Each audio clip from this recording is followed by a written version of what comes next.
Meeting. Do we have anything to report on closed session action? Yes, Madam Mayor. Item number 1, the City Council gave direction to its legal counsel. Item number 2, the City Council gave direction to its legal counsel. Item number 3, the City Council directed that the city join the coalition of cities and appeal the dismissal of the lawsuit Orange County Council of Governments versus Department of Housing and Community Development. Councilmember Frometa made the motion, Mayor Pacheco made the second, and the City Council voted unanimously to authorize the appeal in the case. Item number 4, the City Council approved a settlement agreement with the Water Replenishment District of Southern California in the Central Basin et al. Versus Charles Adams case to correct the Central Basin water storage account balance of the City of Downey. Councilmember Frometa made the motion, Councilmember Trujillo made the second, and the City Council voted unanimously to approve the settlement agreement. The settlement agreement has the following material terms. First, the city shall pay to the Water Replenishment District, or WRD, 1, the amount of $429,300, representing the amount of funds necessary to place 1,350 acre-feet of city carry-over water into storage based on the replenishment assessment rate of $318 per acre-feet. 2, the amount of $678,000, representing the amount of funds necessary to place 2,000 acre-feet of city carry-over water into the storage at the replenishment assessment rate of $339 per acre-foot, in effect during the administrative year 2018-2019. The city shall pay to WRD in 5 equal installments, the amount of $221,460. The first payment shall be due October 1, and each subsequent installment shall be due on the anniversary of the first payment. Upon its receipt of each scheduled payment, WRD shall take any and all actions necessary to credit 670 acre-feet of water production rights into the City of Downey's storage account until the total of 3,350 acre-feet of water production rights have been so credited to the City of Downey. And that ends the report out for that particular item. Moving on, items 5 and 6, the City Council gave direction to its real property negotiators, and Councilmember Trujillo abstained from participation on that item. And item number 7, there was no reportable action. And that ends the closed session report.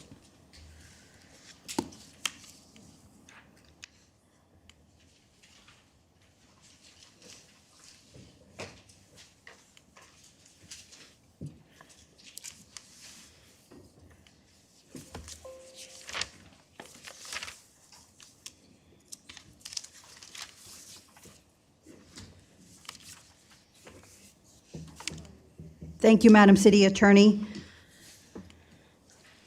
The special City Council meeting is now adjourned. I would now like to welcome members of the public participating in the virtual City Council meeting. As the state continues to be under a state of emergency due to the COVID-19 pandemic, and state and local officials continue to impose and recommend measures to promote social distancing and meeting in person presents imminent risk to the health and safety of attendees.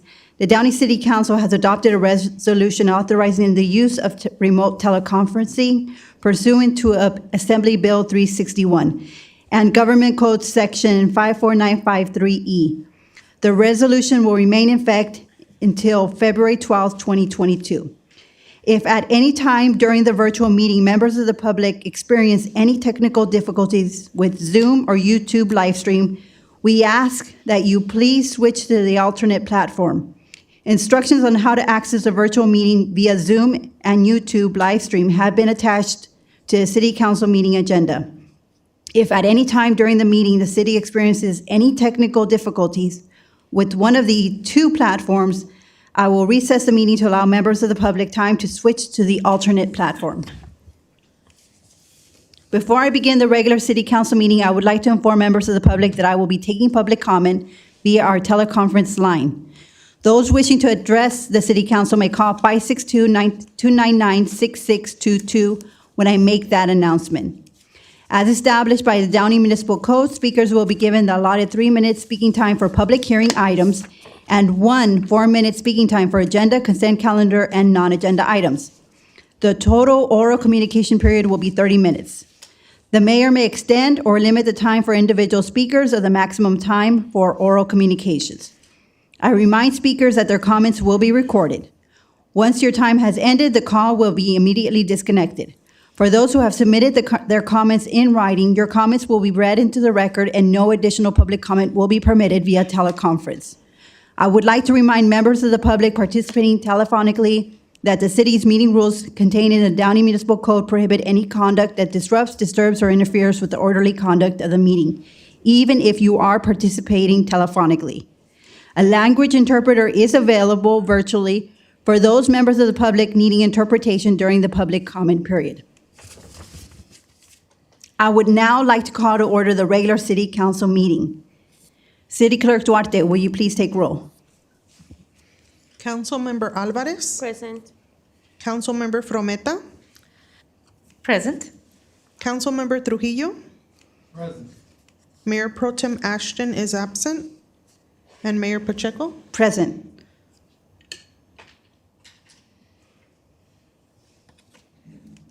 Okay, I would now like to call upon Councilmember Frometa to conduct the invocation. Thank you, Madam Mayor. If we can please stand.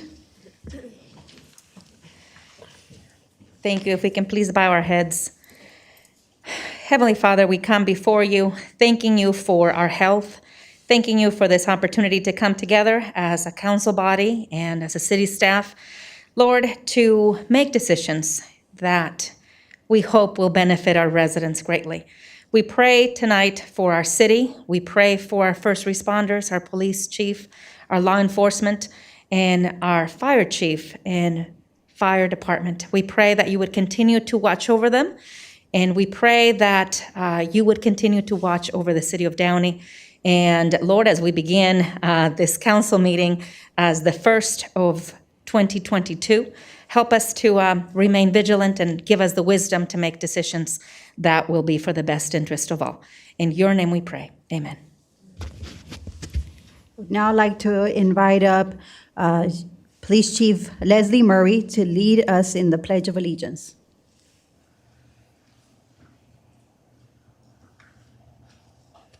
Thank you. Please join me in the Pledge of Allegiance. Please place your right hand over your heart. Ready, begin.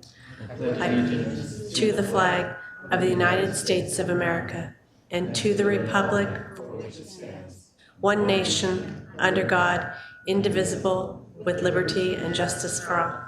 Thank you. Thank you.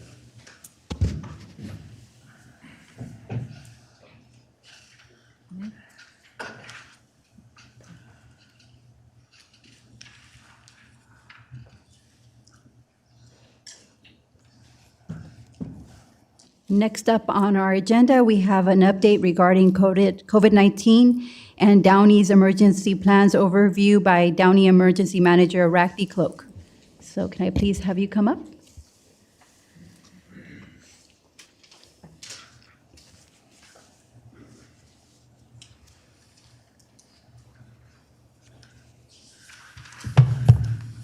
Thank you.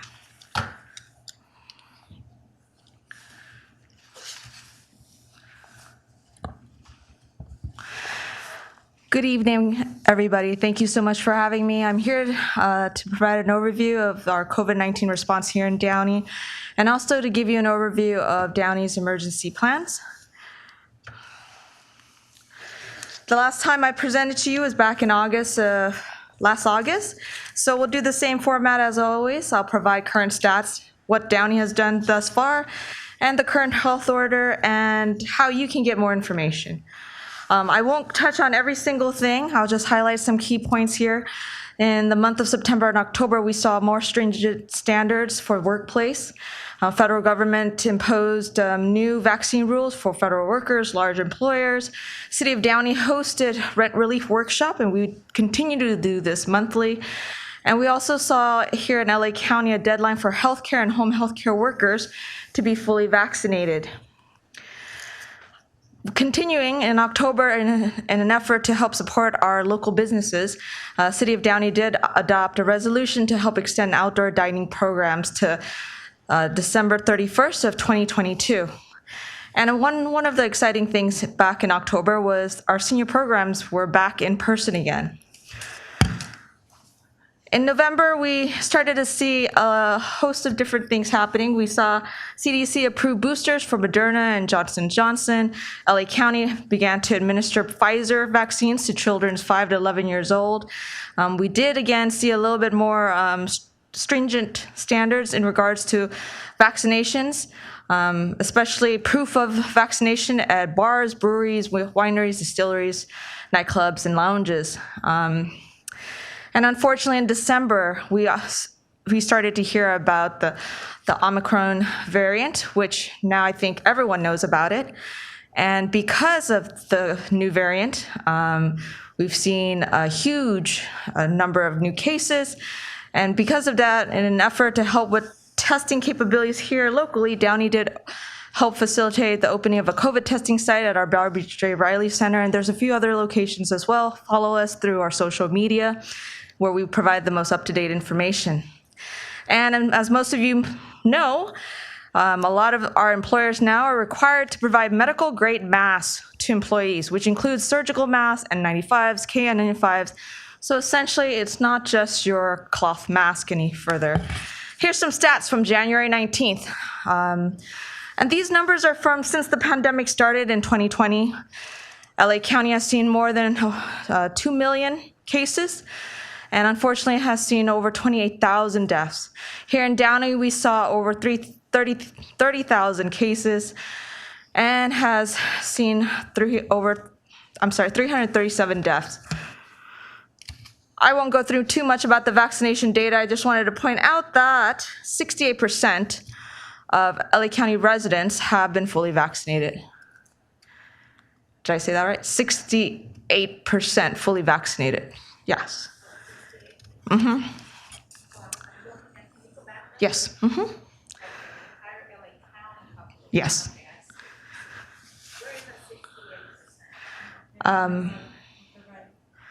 It's the first column, yeah.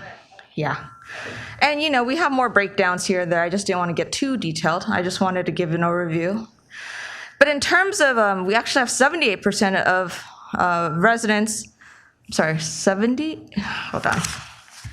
I can barely see it on the screen. The bottom numbers? No, these are just LA County. Yeah, LA County strictly. Downey specifically? I do not. I could get that next time in our next slides. I do That would be good. apologize.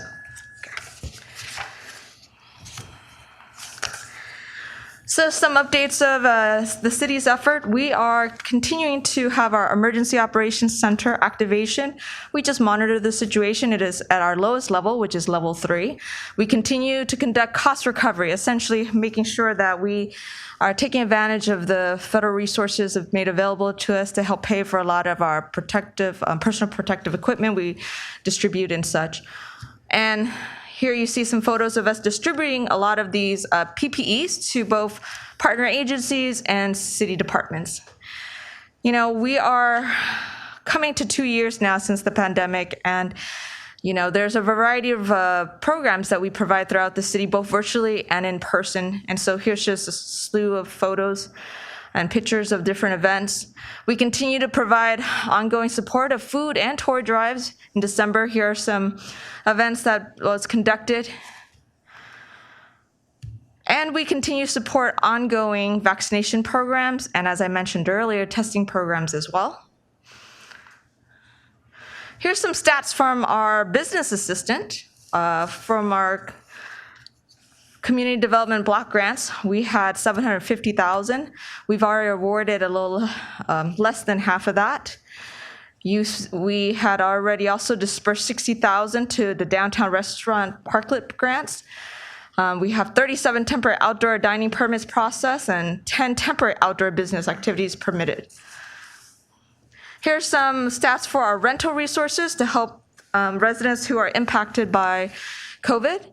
We had a total of $950,000 in funding and have awarded the majority of those already. This is the LA County Health Order as of December 31st. Just information about some days of isolation and quarantine.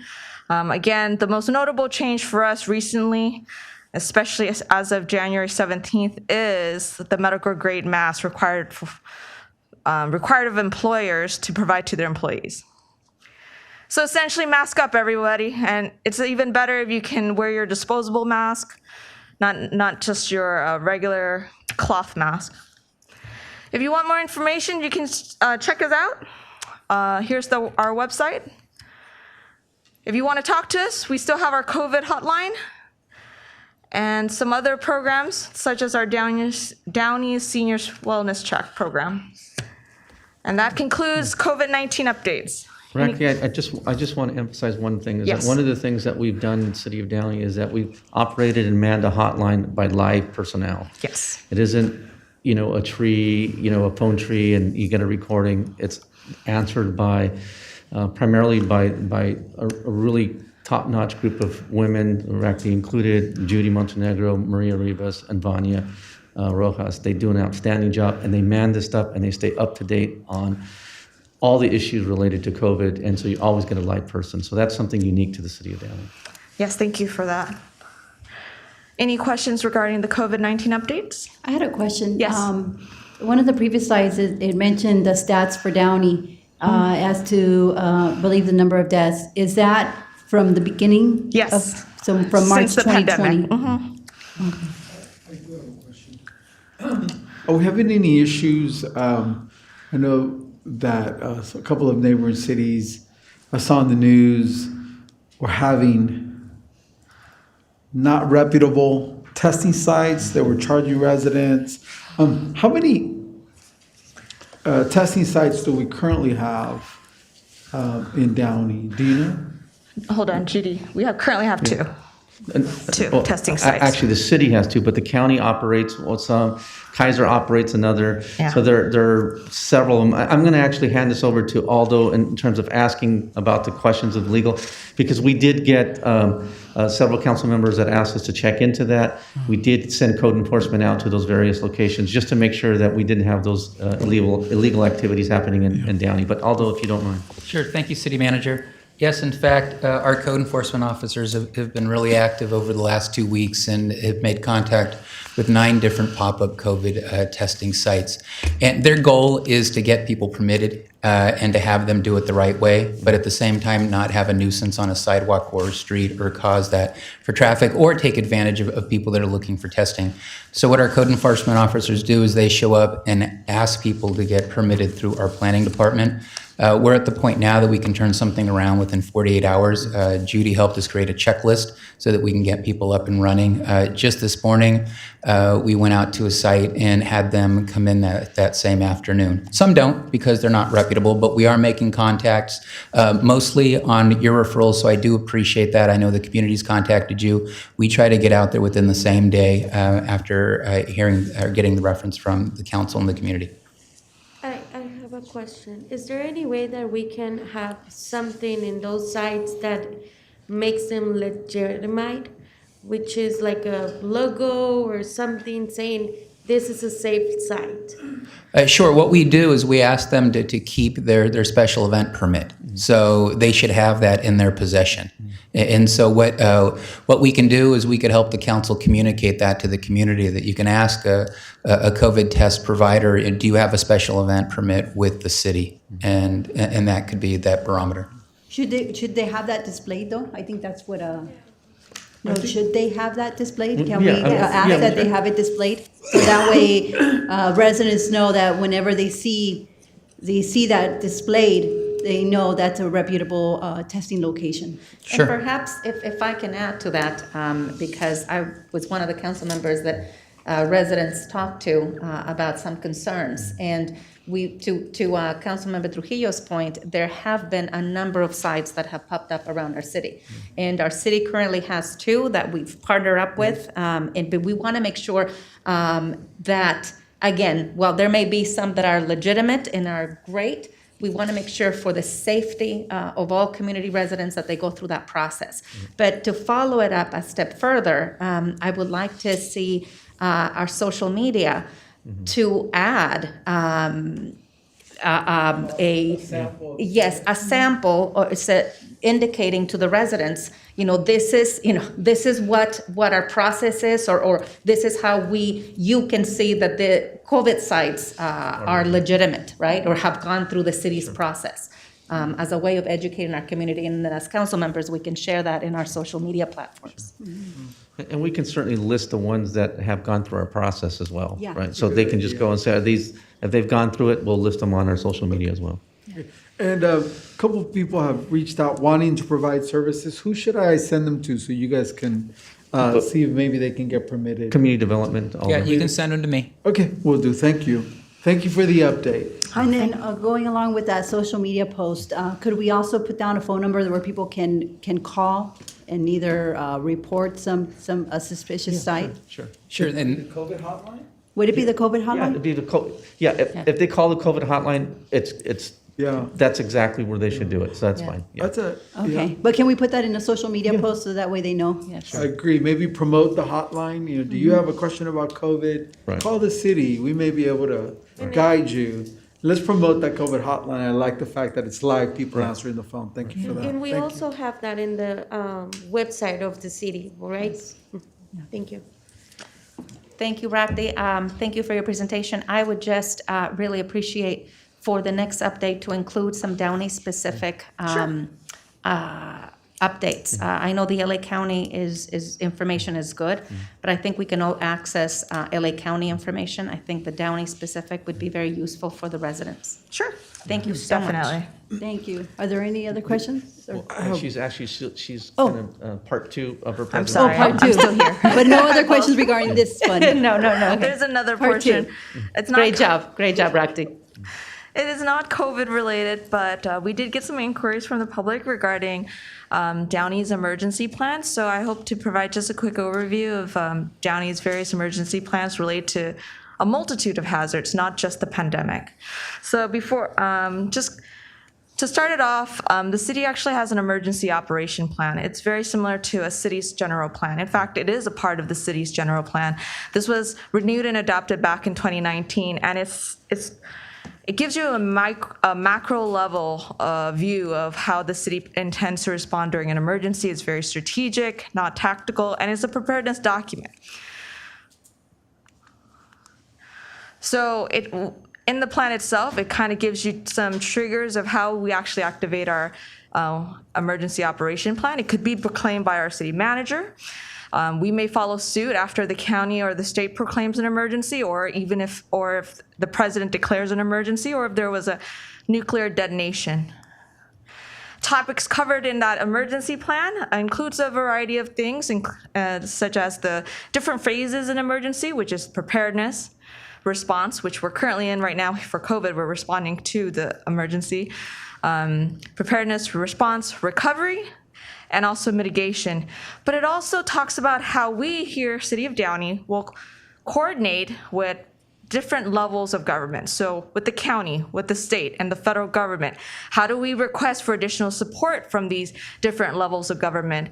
And in case our designee is not available, such as our city manager, who's the next person down the line? And how we will activate our emergency operations center, which I will talk a little bit more about in the next few slides. But first off, I just want to kind of give a quick overview. LA County is so large that we're actually divided into 8 different regions. City of Downey is part of Area E, made up of 25 different cities. And then California is so large that there's also different regions as well. Why am I sharing this with you?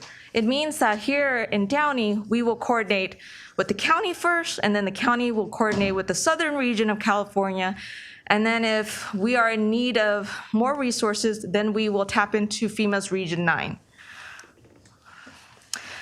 So the EOP is made up of various different emergency plans that I'll cover now. Just kind of quick overview. One of the main ones we have is our hazard mitigation plan. This plan was adopted back in 2017. We will be renewing it again this year. And it gives us an overview of the different hazards here that we have in Downey, and helps to also set goals established by our various city departments of how we intend to make our community more resilient.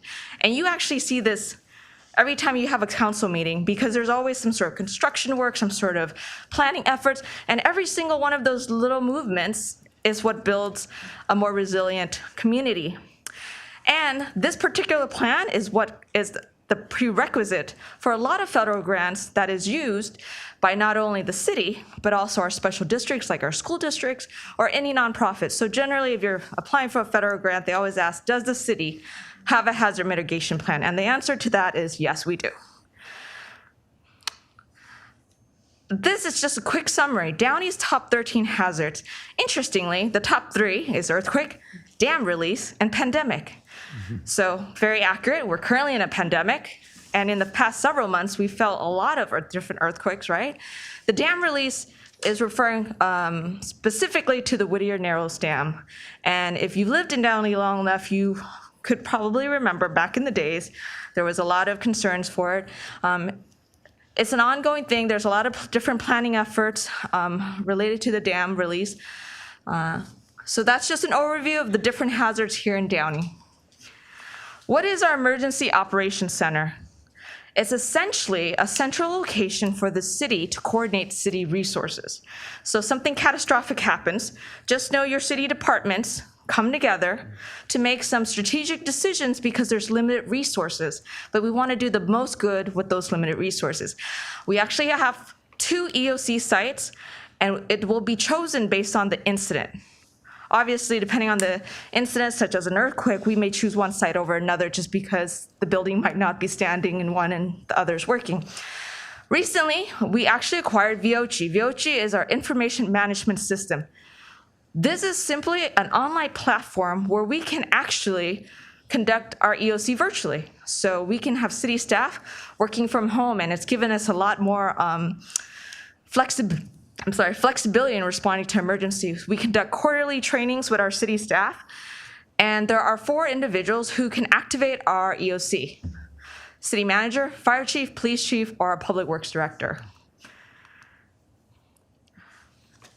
This organizational chart is something for you all to memorize. No, I'm kidding. This is a very standardized organizational chart. You should see something very similar throughout any jurisdiction here in the United States. We follow a very standardized structure, and that's all you really need to know. So now I'd like to talk about the different, instead of talking about a specific hazard, because you never know how each hazard will impact us. I'll talk about the functions that we perform for whatever hazard may occur. So the City of Downey has the capability to provide emergency sheltering. We actually have potential sites identified at our Barbara J. Riley Senior Center and Apollo Gym. It doesn't mean it's the only sites here in Downey that we could use as an emergency shelter. These 2 just happen to be owned by the City of Downey. But what I wanted to share with you is that we actually have a 4-year plan to replenish our emergency bins. We are currently on year 3 of 4, meaning we have supplies to help provide, to do the sheltering, which includes our cots, disposable blankets, things that doesn't require constant renewal. And our city has been trained and we are prepared to open a shelter if we had to. Interestingly, before the pandemic, we had just finished planning for our medical points of dispensing. I will call this MPOD. Essentially, this is a plan meant for a public health emergency. It would have been great to use this plan for this particular pandemic. However, this particular pandemic posed different criteria, a little different. Our current pandemic was so focused on, had so many issues that the disease was transmissible that we didn't want to open sites where a lot of people would congregate. So this particular MPOD plan was more focused on an anthrax scare.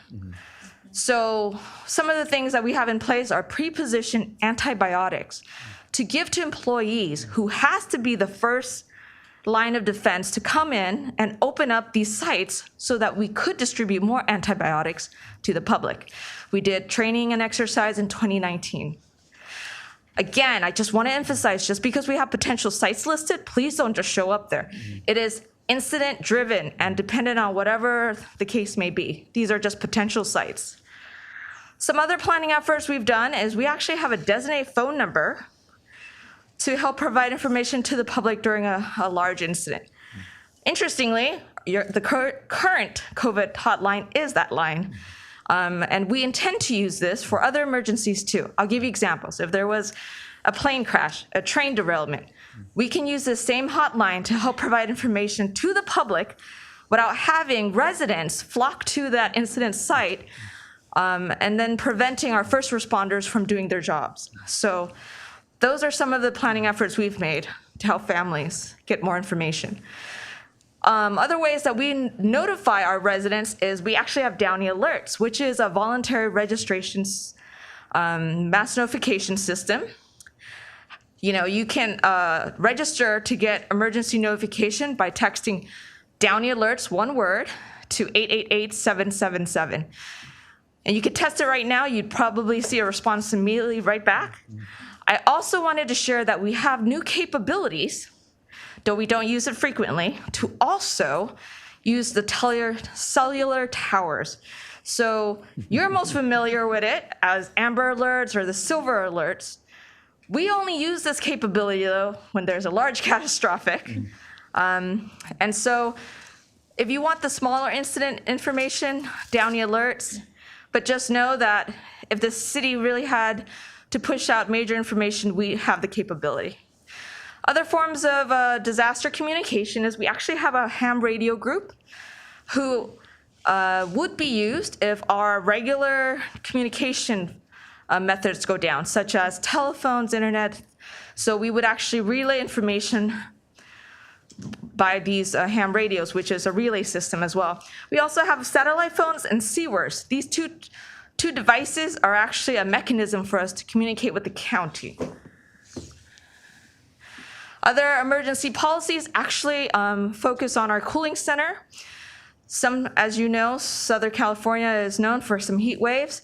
So we actually have sites here in Downey, the library and our senior center, which provides a safe and cool space for residents just to get out of the heat. And we usually activate this when we receive an excessive heat warning.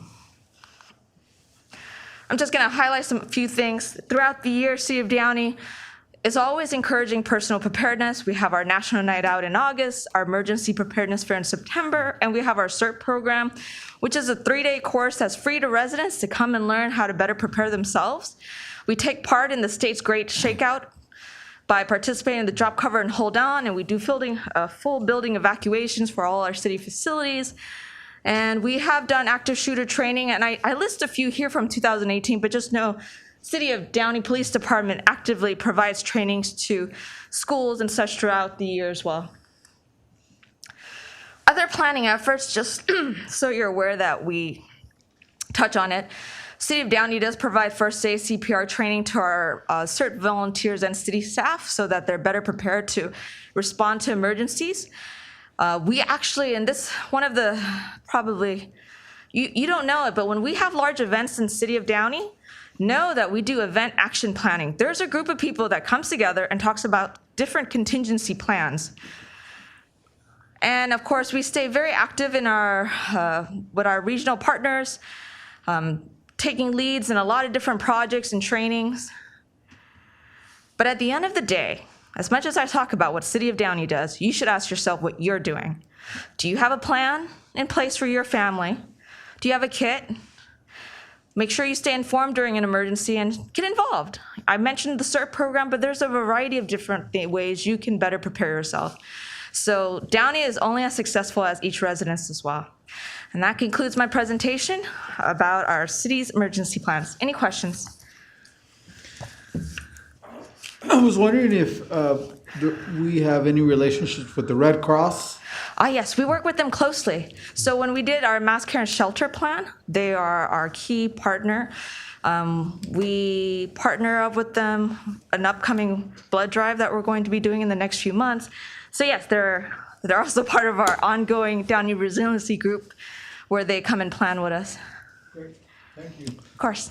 If I could just add one more thing. We're actually one of the few cities that has a dedicated emergency preparedness manager to handle these things. So that really demonstrates that the city of Downey is committed to emergency preparedness for its residents should something happen. This is very unique. A lot of cities don't have this. Number two, emergency preparedness is also about having financial strength. So one of the things that we have, there's people point out, why do we always focus on the reserves, right? Reserves are important because what they do in an emergency, you need to write checks. You're not going to wait for FEMA, and you're going to be able to write checks. This really came home during windstorms that happened in San Gabriel Valley, I don't know, about 6-7 years ago, something like that, or maybe longer. Big issues that caused a huge amount of problem. And one of the issues that cities had is that they didn't have the funding necessary. They went through their reserve quickly.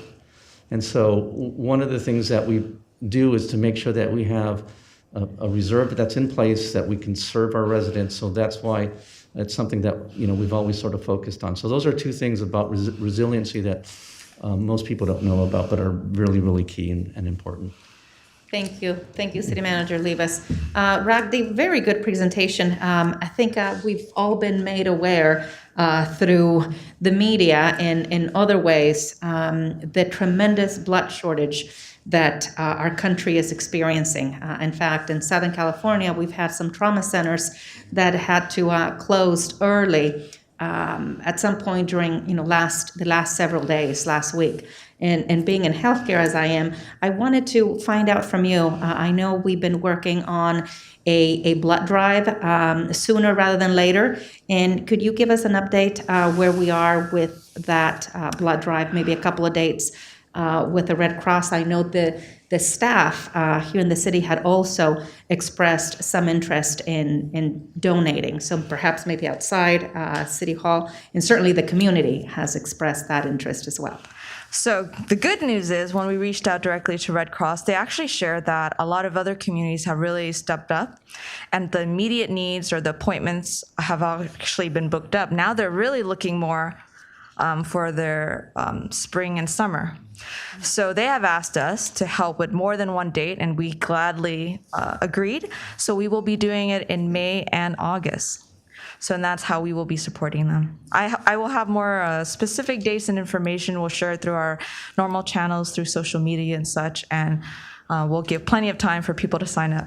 Thank you. But if you can let us know well ahead of time too, so that we can promote that. I know that is important. Of course, being a city, a biomedical city with 3 hospitals, I think we are very conscientious of that. So thank you very much. Thank you. Are there any other questions or comments? Just a comment to the residents of Downey. I asked for a presentation on emergency preparedness after having a discussion with someone from the Red Cross. I wanted our residents to see that when it comes to public safety here in the city, we continue to prioritize protecting our families, our community, not only by making sure our police department is well-funded and staffed and they have what they need to continue to protect us, but in case of these catastrophic emergencies, I wanted the residents to know that we're on top of it. We have a plan in place, and public safety is indeed our priority in the city, followed by delivery of services to our residents. So thank you very much. Thank you. Thank you. Seeing no further questions, thank you so much for the presentations, for both presentations, and for keeping us informed. We really appreciate it. Thank you for having me. Thank you.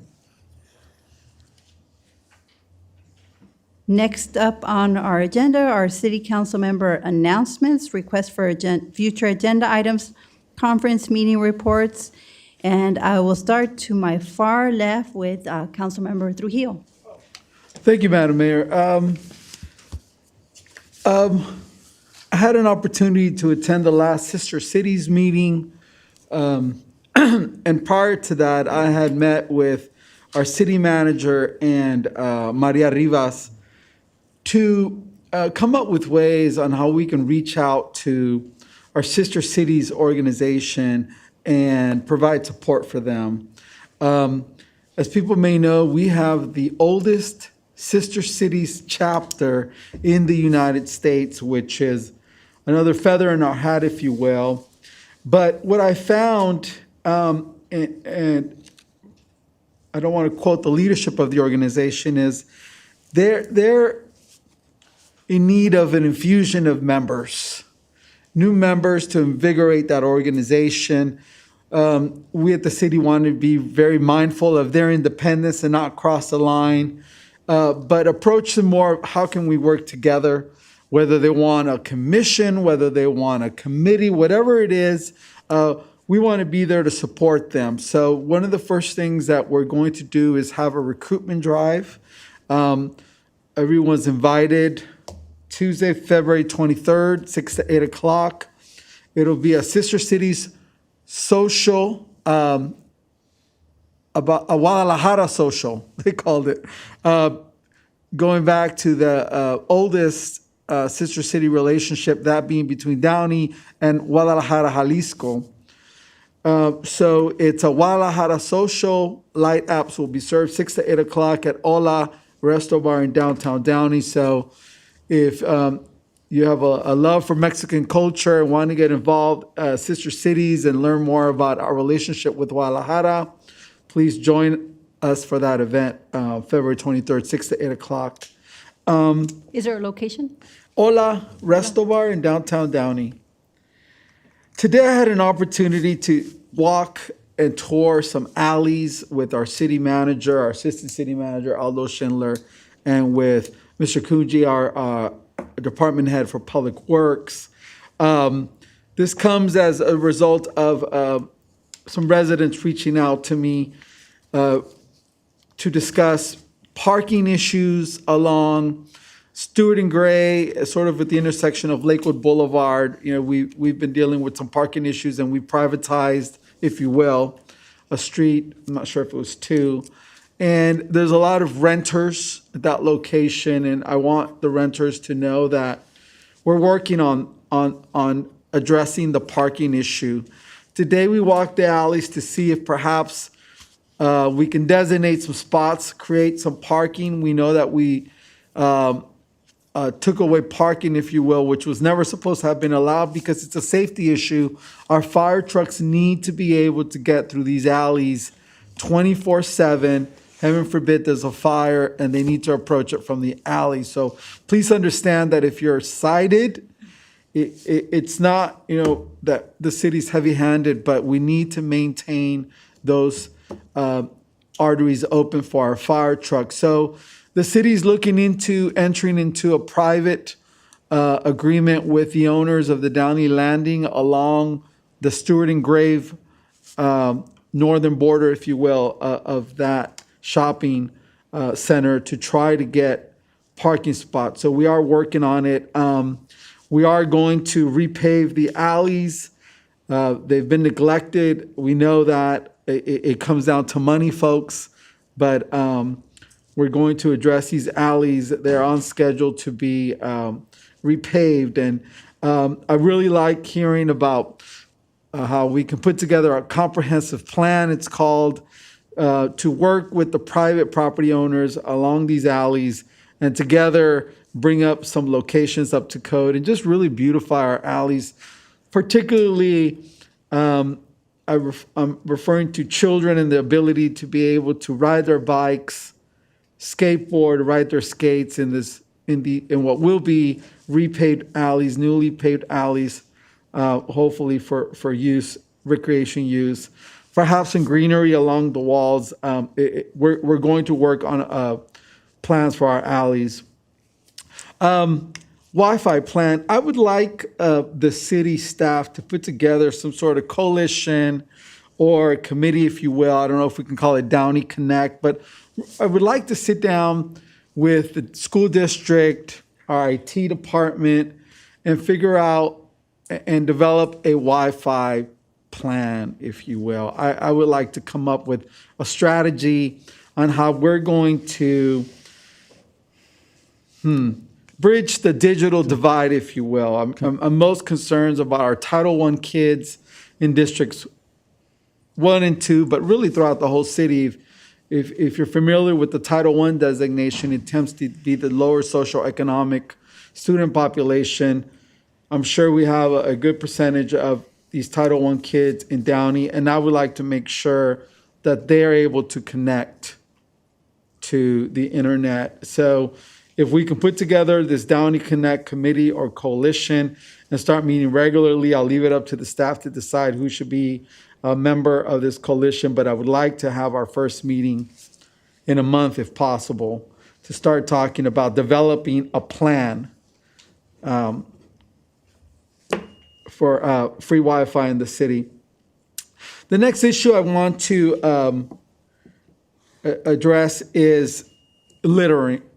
As you know, we had a Bennett campaign. I thought it was fantastic, but even when I go to the Ralphs on Firestone across the street, from Downey High School, it seems to be an inordinate amount of litter in these parking lots. And I'm hoping that the city can reach out to businesses and say, look, we can't rely on this the cleaner that's going to come at 3 a.m. Can you send somebody out to pick up litter from your parking lots, whether you're a restaurant, if we could do anything to reach out. I would like the staff to reach out to businesses somehow to talk about just general cleanliness and picking up after themselves. I mean, they have staff. They should be cleaning these parking lots throughout the day. I would like an update on the Volti buildings, as well as do we call it the Columbia Extension, where we're going to house? Yeah. I like to see where we're at with that. We've been telling the residents that we're going to store this mock-up that we've had, which is a treasure, and I'm just afraid it's decaying. I understand it's wood, it's sitting there. I like to know when can we expect to see this building constructed? Actually, if I may, Mayor, we can bring something back. We actually, if you recall, the council approved contracts already for construction of that. We're going to have design. We should probably have preliminary designs probably in May for that. Excellent. So we'll bring it back. We'll do a presentation, Okay. get everybody up to snuff on And it. the Volti buildings, I was excited to hear when former Mayor Fermetta talked about the fact that we may be able to house not only the incubator for health and STEM, but I was really excited to hear that maybe we could do like a combination and bring back our collection from the Downey Art Museum and make that a permanent home. Maybe move our state gallery over there where we don't have to pay additional money. And maybe make that sort of like the art hub, if you will, and provide space for the Downey Art Coalition and arts and culture, maybe combined with the incubator. So I like to see, I know that we don't own the buildings. Our city manager was telling us that technically we don't own the buildings. We're hopeful they're going to give them to us. So I want the public to know that as well. Sometimes there's misinformation. We do not own the Volti buildings. No. We're hoping to get them, but we're going to work on that. So I'd like to see if we can address that. This year, and I don't know if it's been announced, if it's official, but I will be sitting on the Rio Hondo Golf Club Subcommittee. That's actually on the agenda. Said what? It's on the agenda. Okay, yeah, we haven't voted on it. So I would like to see, it is sad to me that my service clubs no longer meet there. I always thought that was a beautiful space, dignified for our service clubs to meet there. Now we're going elsewhere and supporting other businesses. But that really, to me, I thought was going to be the home of our service clubs years ago. Well, ours doesn't, and others don't, and I'm told it's a cost issue. So I realize it's a business, folks, but I would like to see if they can come up with a nonprofit or service club rate. So if somebody could look into that, but to me, that space should be inviting for our service clubs and nonprofits to have events. It's not weddings, it's not quinceañeras. These are our service clubs, and there should be a special rate for them. So that's our property. I realize we have a vendor, but we need to take care of our Downey clubs, service clubs, and nonprofits. So I would like to look into that to see if we can negotiate something with that. So if the staff would look into that, please. And the last thing is Downey Pride. The committee has been meeting. We've identified the weekend of August 12th and 13th for this year's Downey Pride. Supervisor Hahn is committed to the event. I would like the staff to engage with the Downey Pride Committee. I think there's a call tomorrow at 2 o'clock. So I don't know if somebody from Park and Recs is available to gather information. Okay, residents, I'm asking that we gather information, that we're not making any commitments. I would like the staff to learn what it is that the committee wants to do this year, whether it's a 1 or 2 day event, and to see what the cost is, to see how perhaps the city can participate this year financially. I am going to be bringing back to the motion, a motion to the council at some point for this event to be made a permanent part of the annual budget, just like we do like with Havana Nights. So if a member of the Park and Rec staff, perhaps Jason, can participate tomorrow in the 2 o'clock call, simply to report back to us what the committee's doing, what their thoughts are, and then the council decide whether we're going to do something to support them. So with that, Madam Mayor, thank you for your time. Councilmember, if you don't mind, if you could share the contact information for that 2 o'clock call. Will do. Okay, Thank you. And Councilmember Trujillo, can you also keep me informed as to the status of that? If you need for me, I don't know if there's if Councilmember Alvarez is involved, but if not, then I'm more than happy to join you on any calls and meetings. Okay, thank you, Madam Mayor. Thank you, Councilmember Trujillo. Next up, we have Councilmember Frometa. Thank you, Madam Mayor. Good evening, everybody. Thank you for joining us. Those of you that are joining us via YouTube or Zoom, I'm going to keep my comments brief. We have discussed the COVID-19 drive-up testing sites. The city has 2 that we're currently working with a couple of vendors or laboratories. One is a walk-up testing site that is in downtown Downey at the parking structure rooftop on the 4th level. They're doing PCR testing, and this is in partnership with Nova Testing. This COVID-19 testing site is open Monday through Friday, 10 a.m. to 6 p.m. Also, there's another free COVID-19 drive-through. The first one I mentioned is a walk-up testing site. This one is a drive-through testing site. This, however, is by appointment only, and this one is open Tuesdays, Wednesdays, and Fridays from 2 p.m. to 5 p.m., and this is being conducted at Apollo Park. Again, without being repetitive, I do want to let members of the public know that we are working with those that have legitimate sites. It is important for our city to vet those testing sites and make sure that they have the right process in place. We're all in this together, and we're hoping to turn the corner very soon. As it's been reported, as infectious as this Omicron virus is, or this variant, we hope the scientific community is seeing this as the potential end to the pandemic, and for this to really become endemic. For those of us that are vaccinated and boosted, that we can move on and continue to be healthy. I do want to let you know there is a free household hazardous and e-waste drive-through that is being conducted at the Rio Hondo College Fire Training Academy in Santa Fe Springs.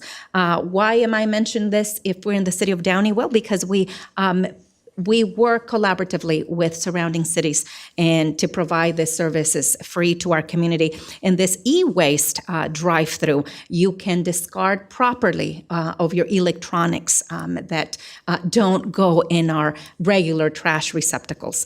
This free household hazardous and e-waste drive-through is happening this Saturday, January 29th, from 9 a.m. to 3 p.m. at the Rio Hondo College Fire Training Academy in Santa Fe Springs. There was also a housing resource fair that was held yesterday at the Barbara J. Riley from 6 to 8. And I would like to ask Mr. Schindler, if you have any updates in regards to how the housing resource fair, how many people attended the event, and if you have any comments regarding that. Sure, thank you. We had approximately 23 families that were there. A good portion of them were supported and processed by the state of California COVID residential rent payment program as well. We also had approximately 10 agencies there to help the people that attended. We're going to continue to have that resource fair on a monthly basis and also continue to have the state host their COVID residential rent payment programs on a regular basis as well. Thank you, Mr. Schindler. I appreciate that update. Also, I do want to let our community know the exciting historic project for our city, and again, discussing our environmental sustainability and the city's effort to reduce its carbon footprint. We held a groundbreaking ceremony, if you remember, late last year, and I am happy to report that the solar panels that will be installed in all of our city buildings, city facilities, saving us the very first year $150,000, and at a savings over the next 25 years of $10 million. This is no net cost to the city, so that everybody is aware that as Downey continues to be the leader in many areas, we want to be the innovators and we want to be very conscientious about environmental sustainability. And this project is slated to begin in February next month and hopefully be completed in August. I know some of you had asked about the update on this project. I also want to let you know, I want to report back to our community members. There have been there's been a lot of talk about lighting that was in the initial master plan for Furman Park, in particular the baseball fields where the Northwest Downey Little League plays. And I have to tell you, as that plan got revised, because of cost, the lighting was not included. Now, we realize as a city, it is our responsibility to provide a safe environment for our community, our residents, certainly our youth and youth sports that utilize our parks. Now, having said that, once again, it all boils down to cost. And we want to do it all. We want to fix our streets. We want to fix our alleys. We want to provide lighting where lighting is needed. And we don't have unlimited funds. However, I've asked our city manager and to look into this lighting situation, and it looks like we will be working on providing lighting for one of those fields, and that project will be happening in the next 6 to 9 months. And City Manager Levis, I don't want to put you on the spot, but if you want to provide additional commentary for those residents that are watching us. Sure, absolutely. One of the things, and I think you said it all in terms of one of the difficulties is always balancing, where resources go.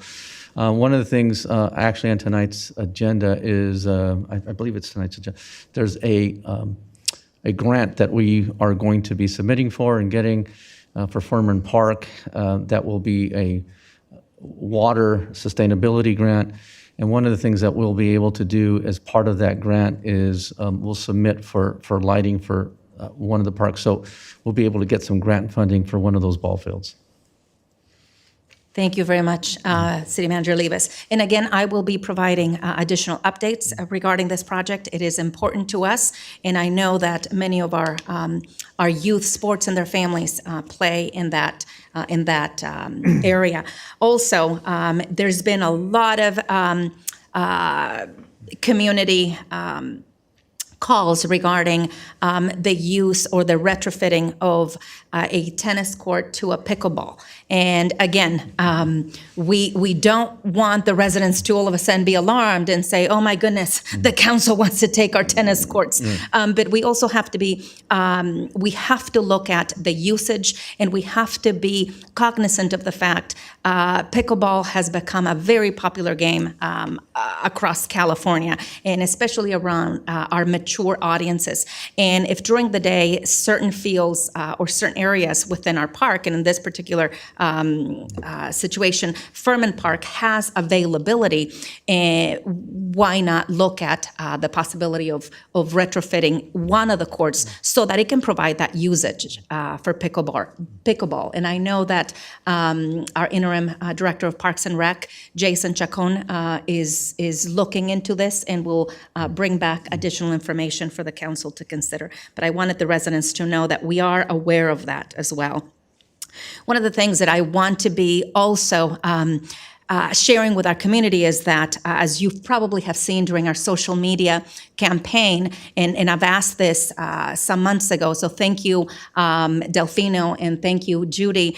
The Urban Forest Management Plan, we talked about creating a social media campaign, really educating our community about the importance of trees and the tree canopies and what they provide for the environment.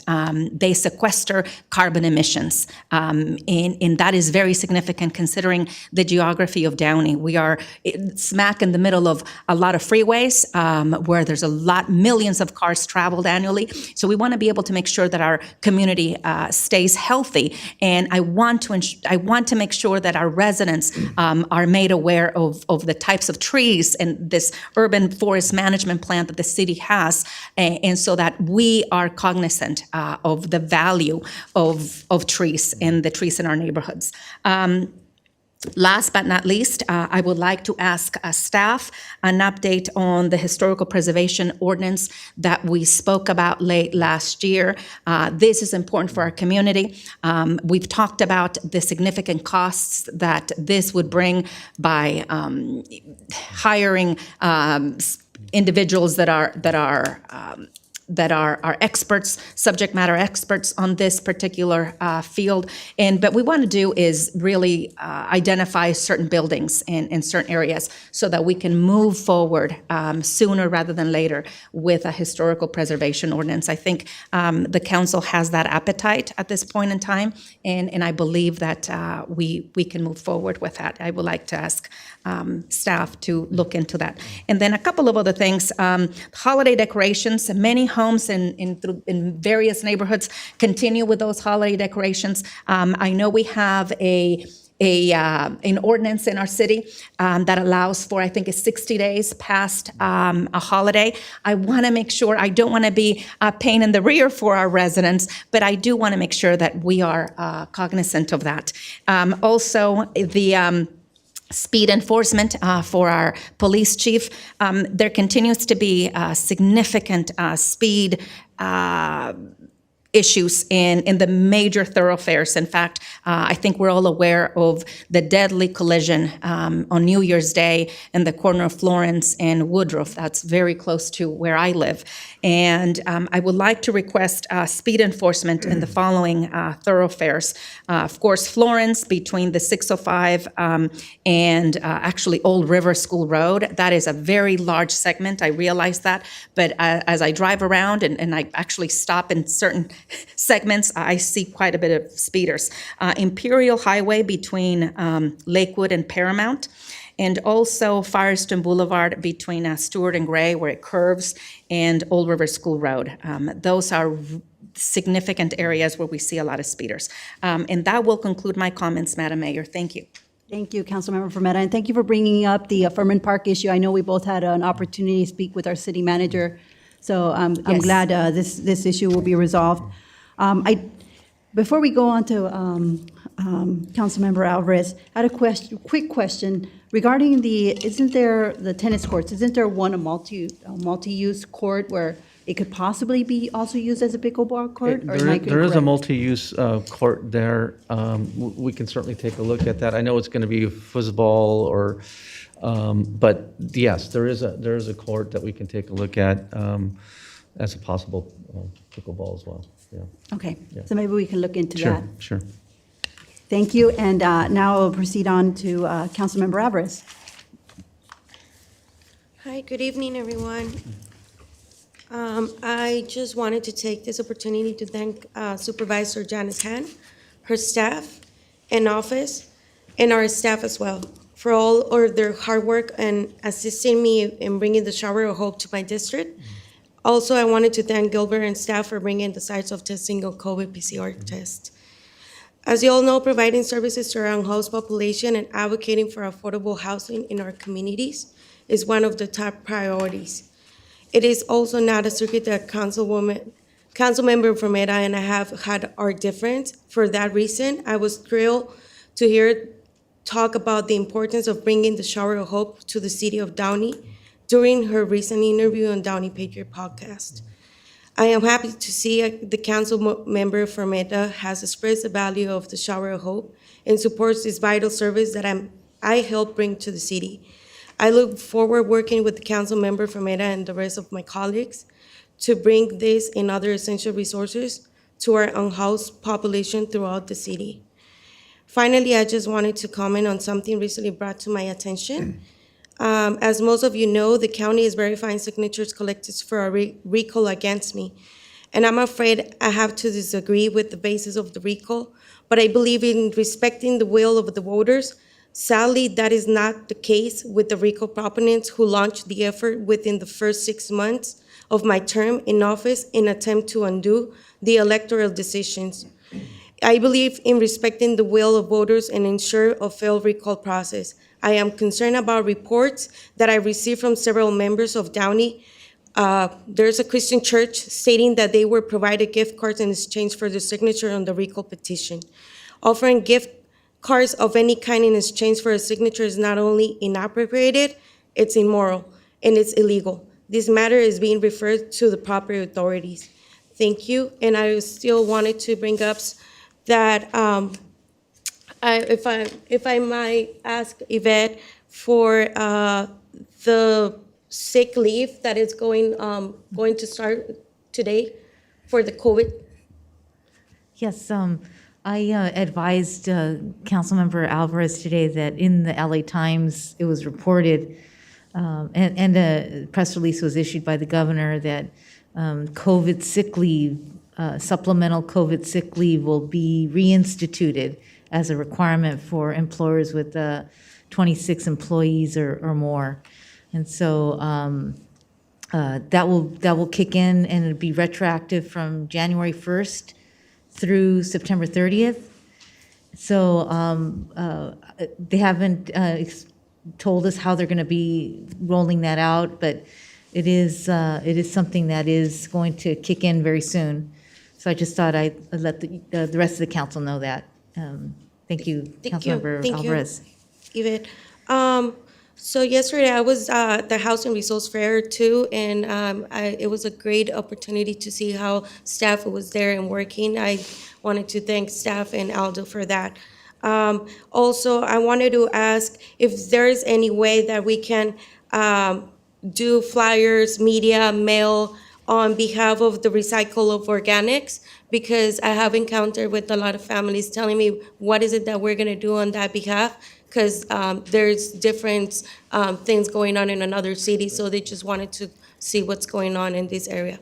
Are you talking about AB 1383? Yes. Councilmember? Yeah. Thank you that will conclude my comments. Thank you, Councilmember Alvarez. I'm going to really make my comments brief because we have to hear an item at 8 o'clock. So just want to welcome everyone. Thank you for joining us today. Happy New Year. This is actually our first official council meeting of the year.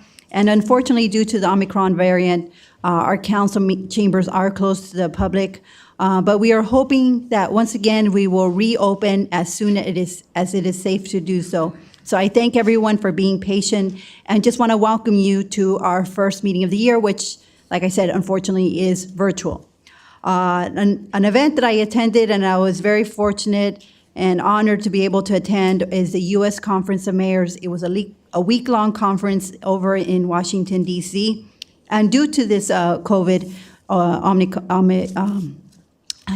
Omicron variant, we were actually tested every single day. We had to take a rapid test in the morning. We got a wristband just to prove that we were negative. And I did have an opportunity to visit the White House. And for that trip, we had to do the PCR test. So it was just a great honor to be in the presence of our president and hear him speak. I actually shook his hand. Yay! So That's wonderful. it was It's just wonderful a- it wasn't canceled for you as it was for me. Yes, so it was truly an honor and a pleasure. But at this conference, we did discuss the 1 trillion bipartisan infrastructure bill that was signed by the president. And because of this bill, a lot of grants and funding are being provided to our cities for infrastructure improvements, for roads, for clean water, and for broadband. And so I have already provided the information to our city manager as to all the different grants and funding opportunities that are available. So I am excited about that. I'm hoping that we can use this funding for good use, which I know we will. So this was really a really good event, which I would definitely tell my council colleagues, if you ever get an opportunity to attend the U.S. Conference of Mayors in D.C., I highly, highly recommend that you attend. And Councilmember Trujillo brought up the service clubs over at the Rio Hondo Golf Course. I'd like to see if maybe we can set up a meeting with the subcommittee, because I think this discussion needs to be had, because we keep bringing it up, and our service clubs aren't using it. I used to sit with Councilmember or former Mayor Saab, and this was a concern that we had. And so I feel like we need to bring this up again. We need to have this discussion because we need to get our service groups back. But we also need to be able to be cognizant that we have a lot of service groups that do fundraising events, golf tournaments over at the Rio Hondo Golf Course, and I don't believe that we're providing any benefit to them. So we need to get those events back to the golf course, because these are service groups within our city. Yes. So if possible, I would really like for us to meet again in respect to that. And then I'm glad the pickleball court, we're going to have a discussion on that, because maybe we can use the one of the courts, Right. which is a multi-purpose court. Maybe Jason can provide us an update. And also, I wanted to share some exciting news. I am proud to announce that our city has received the Government Finance Officers Association Distinguished Budget Presentation Award for our fiscal year 2021 to 2022 budget. This is the 9th consecutive year in the city that we receive this prestigious budget award. And this award recognizes the city's efforts in producing a comprehensive budget document that excels in 4 major categories, such as policy document, a financial plan, an operations guide, and communications device. So I want to commend our city manager and Anil Gandhi for all of your work and for being the reason that we received this prestigious award. Great job. Well done. And let's give them both a round of applause. Well done. Well done. This exemplifies how great our city manager and Anil is in keeping our city financially, fiscally responsible, and for all of your efforts, and to staff for everything that you do, because I know you also play a big part in making our city a success. So I want to thank everyone. Yeah, absolutely. Thank you. And that concludes my comments. So the time is now 8:03 p.m. And so we're going to go to public hearing item number 2, which is to receive input from the community regarding the draft map for election district boundaries. The hour having arrived, the public hearing is now open. And City Clerk Duarte, do we have a notice of public hearing? Yes, Mayor, we do. Can I have a motion to receive and file the notice of public hearing? So moved. There's a motion and a second from Councilmember Alvarez. City Clerk Duarte, can we take a roll call vote, please? Yes, Councilmember Alvarez? Yes. Councilmember Frometa? Yes. Councilmember Trujillo? Yes. Mayor Pro Tem Ashton is absent, and Mayor Pacheco? Yes. The motion is approved with Mayor Pro Tem Ashton absent. Thank you. And City Manager Olivas, is there a staff report? Madam Mayor, there is a staff report. We actually have somebody on line here, Doug Johnson, a consultant with National Demographics Corporation, will give us a presentation on this item. So good evening, and it's good to be with you again. As I just mentioned, I'm Doug Johnson from National Demographics. We're a consulting firm that work with local governments all across the state on these redistricting projects.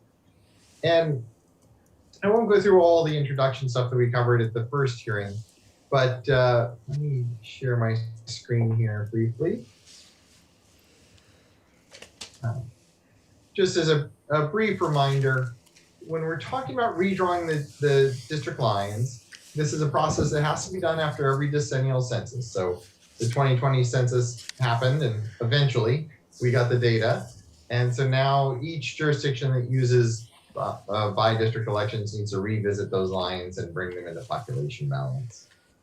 When we're doing that, we have federal laws. We have to have equal population. We have to make sure we comply with the Federal Voting Rights Act, and we have to avoid any racial gerrymandering.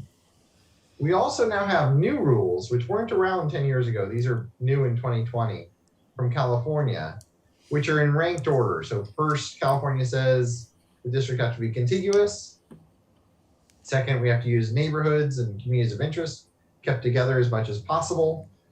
We have to try to follow easily identifiable boundaries, and we have to be compact when drawing the lines. And the state prohibits favoring or discriminating against any political party. So the way we comply with that is we don't use any political data in this process.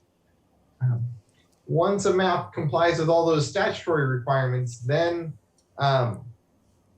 you can consider what are called traditional redistricting principles, things like minimizing the number of voters who shift from one year to another, respecting the voters' choices in trying to avoid pairing of council members in the same seat. You can do a little bit within the population range of looking at future growth. And then you can also look at keeping districts together, keep the core of an existing district together. So the residents that have worked on elections in the past can continue to work with the same friends and neighbors and precincts in elections in the future. So those are the requirements. In terms of the Voting Rights Act, I'm just gonna go ahead and skip to the map. No surprise to any of you, the major protected class in Downey is Latinos. There are less than 10% of the city is Asian American or African American. So those two groups are not concentrated enough to really be impacted or play a factor in how the lines are drawn. And as you can see from this map, the city is extremely diverse. There's a high percentage of Latinos in just about every neighborhood. The city blocks that are shown as green, yellow, and red are majority Latino. So you see that across the city. So we're not really worried about the lines dividing up any protected class populations. So those three slides I showed last time. This time the change is to jump into the maps. First of all, for your existing districts, we're just barely outside of the allowable population range. So the difference between the largest and smallest deviations can be no more than 10%. And currently, District 3 is 5.3% over, and District 1 is 5.3% short. So we're 10.62%, just outside that 10% range. So we do need to update the lines at least a little bit. Districts 2 and 4 are actually almost precisely balanced at less than 2% off from that target population. So what I have to present to you today is we're calling Draft A. Let me get the map here. Oops. There you go. So really, as I mentioned, 1 and 3 are the ones that are off. But of course they don't touch. And so 2 and 4 do, well, 4 does have to be touched, or 2. We have to shift that population one way or another. So the proposed change is for 3 to give up its extra population up here in the north. Currently the border is at Stokes, You can see the dash line, the current line. This is north of the 5. And that border would move over to Paramount. So the area between Stokes and Paramount would move from current District 3 to District 4. And that would bring 3 into balance. There's also a little piece over here in Santa Gertrude's Drive and Brock Avenue. That's part of the one big census block there that would move. But that's all that's needed for District 3. And then for District 1, the current line you can see again with the dashed lines starts at Hall, goes down to Stewart and Gray, and then over to the railroad. And instead, the current border would just continue up Lakewood to the railroad and go straight down the railroad. It's both compact and follows major roads and easily visible boundaries, and would bring the districts into balance. With just those 2 changes, the plan is within, it's less than 4% deviation. So we're well within the 10% change. So we worked with staff. As the council directed at the last meeting, there was a staff committee put together. We were happy to work with them and look at how these lines might be shifted. And that draft day was the map we came up to recommend to council. We're happy to answer any questions you may have and to take any direction you might have on this. I should note that as part of that Fair Maps Act that put the new state criteria in place, there is a requirement for a total of 4 hearings. So if you'd like to see other maps tonight, we are open to that direction and would bring those back to another meeting. But there will be 2 more hearings before this process is concluded and council takes final action. So with that, I'll wrap up my presentation. Happy to answer any questions. And of course, this is a public hearing as well. Thank you. Are there any questions from my council colleagues? Yes, I do. Mr. Johnson, thank you for your presentation. Can we see the totals in terms of population? You said there was a very small change with the draft A map. With that change, again, D4 getting into a little bit of the D3 and then D1 getting into the D4. So can we see again with that draft A what the population change would be, where that puts us at? Sure. Yeah. So let me share that again. So here's the existing districts I showed you where 3 is over by 5.3% and 1 is short by 5.3. With draft A, everything is within 2%. Okay. So you can see it actually takes 3 a little bit short just because of trying to keep that a compact area. We move a little extra, and then 1 gets a little bit of extra moved into it, just again, keeping it a nice compact area following major roads. Now, so we end up with 3.84. I see. Now, do you have a draft B plan that we can look at? I know we have a couple more hearings, but do you have another, or is this the only draft you have? This is the draft map. Really, when we looked at it with the staff, this was kind of the smallest change option that seemed appealing. If there are other changes you would be interested in seeing, we're happy to draw something else as well. Okay, thank you. But under 2%, and that seems to be pretty, pretty equal across the board. And so that, I also liked how it follows, the major intersections, especially as 1 inches up, District 1 inches up, right up to the railroad line. I think that's also important. And then with D4 heading into that portion, that little portion heads also into the major thoroughfare of Paramount. So I think I don't have further questions. Councilmember Evers? Yes, I just want to go back to the District 3 area, please. I just want to check something out. Sure. Councilmember Evers, is your mic on?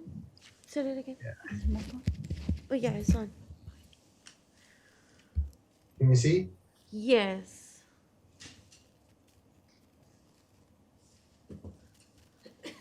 Okay. Thank you. No problem.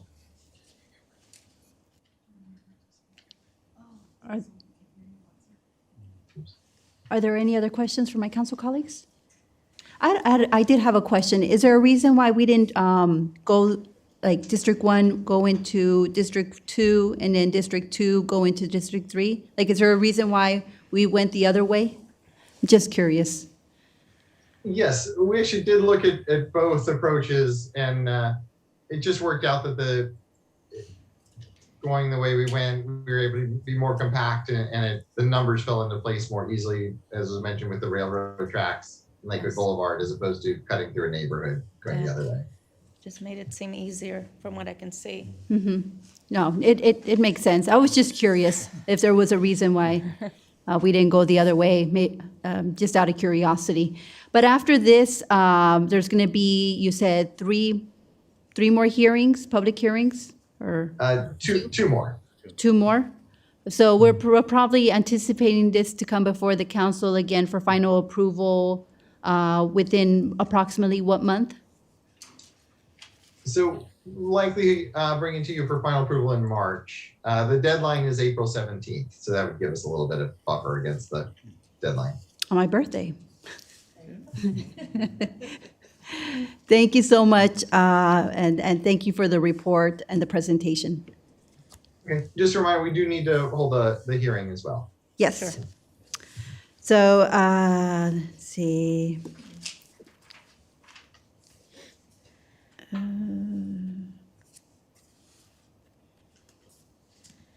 I will now open this item for public comment. Members of the public wishing to address the city council regarding this public hearing item may now call our teleconference line at 562-299-6622. For those who submitted written comments, your comments will be read into the record, and no further public comment via teleconference will be permitted. Each speaker will have 3 minutes to address the council regarding this item. City Clerk Duarte, have we received any written correspondence to be read into the record? Not for this item, Mayor. City Clerk Duarte, do we have any speakers on the phone?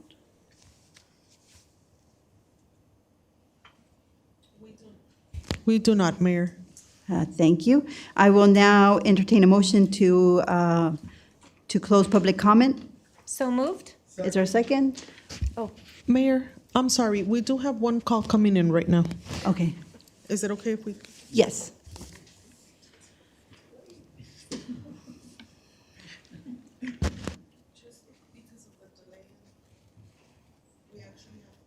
Okay.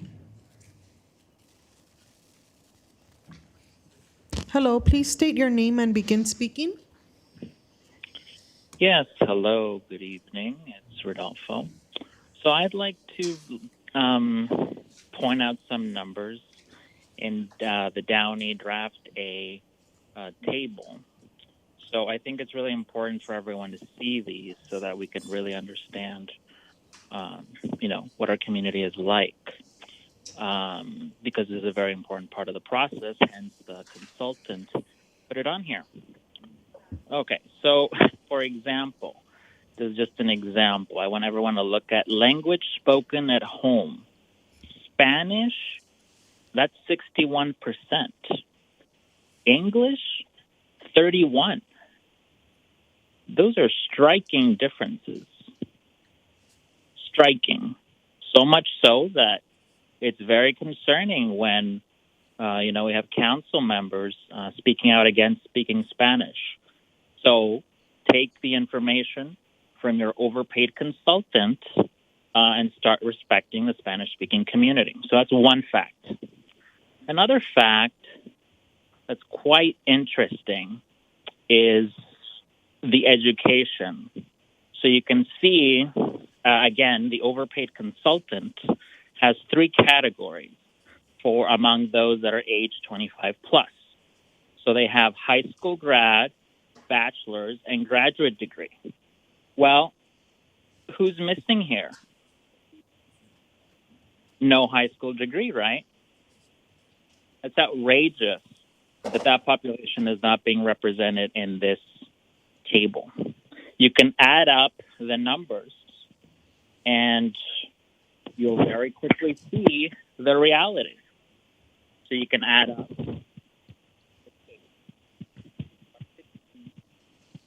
7, right? I'm sure you can do that. So what does that give you? almost 30% of people without a high school degree in the city of Downey. Why are those people not represented here by the overpaid consultant?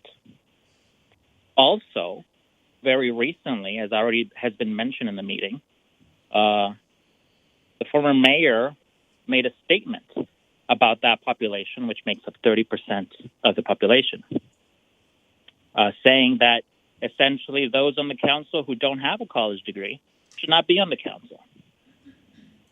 I cannot believe that that was stated. And here again, we see those people disenfranchised. Prometta had a lot of comments, but why is she not commenting on this? The fact that people are being willfully underrepresented and disenfranchised. So it's going to be very important to keep highlighting. Thank you. Your Thank time you. is up. That Hello, please state your name and begin speaking. Hi, my name is Eoc Sites. Yes? Yeah, good evening. As I said, my name is Eoc Sites. I'm one of the proud residents of Downey since 2017. I am as most Downey residents living in the residential unit, rental unit. Through two accidents I have back in November 2018, I joined not voluntarily in the disabled list of the Downey residential. Sir, we're on a public hearing item. Did you want to speak regarding the district redistricting item? That's all. That's exactly what I'm going there, though. I got the Okay. 4 minutes, correct? 3 minutes, sir. 3 minutes. Okay, let me say. As you guys said it down there is a plan to give $950,000 residential help to the residential of the city of Downey.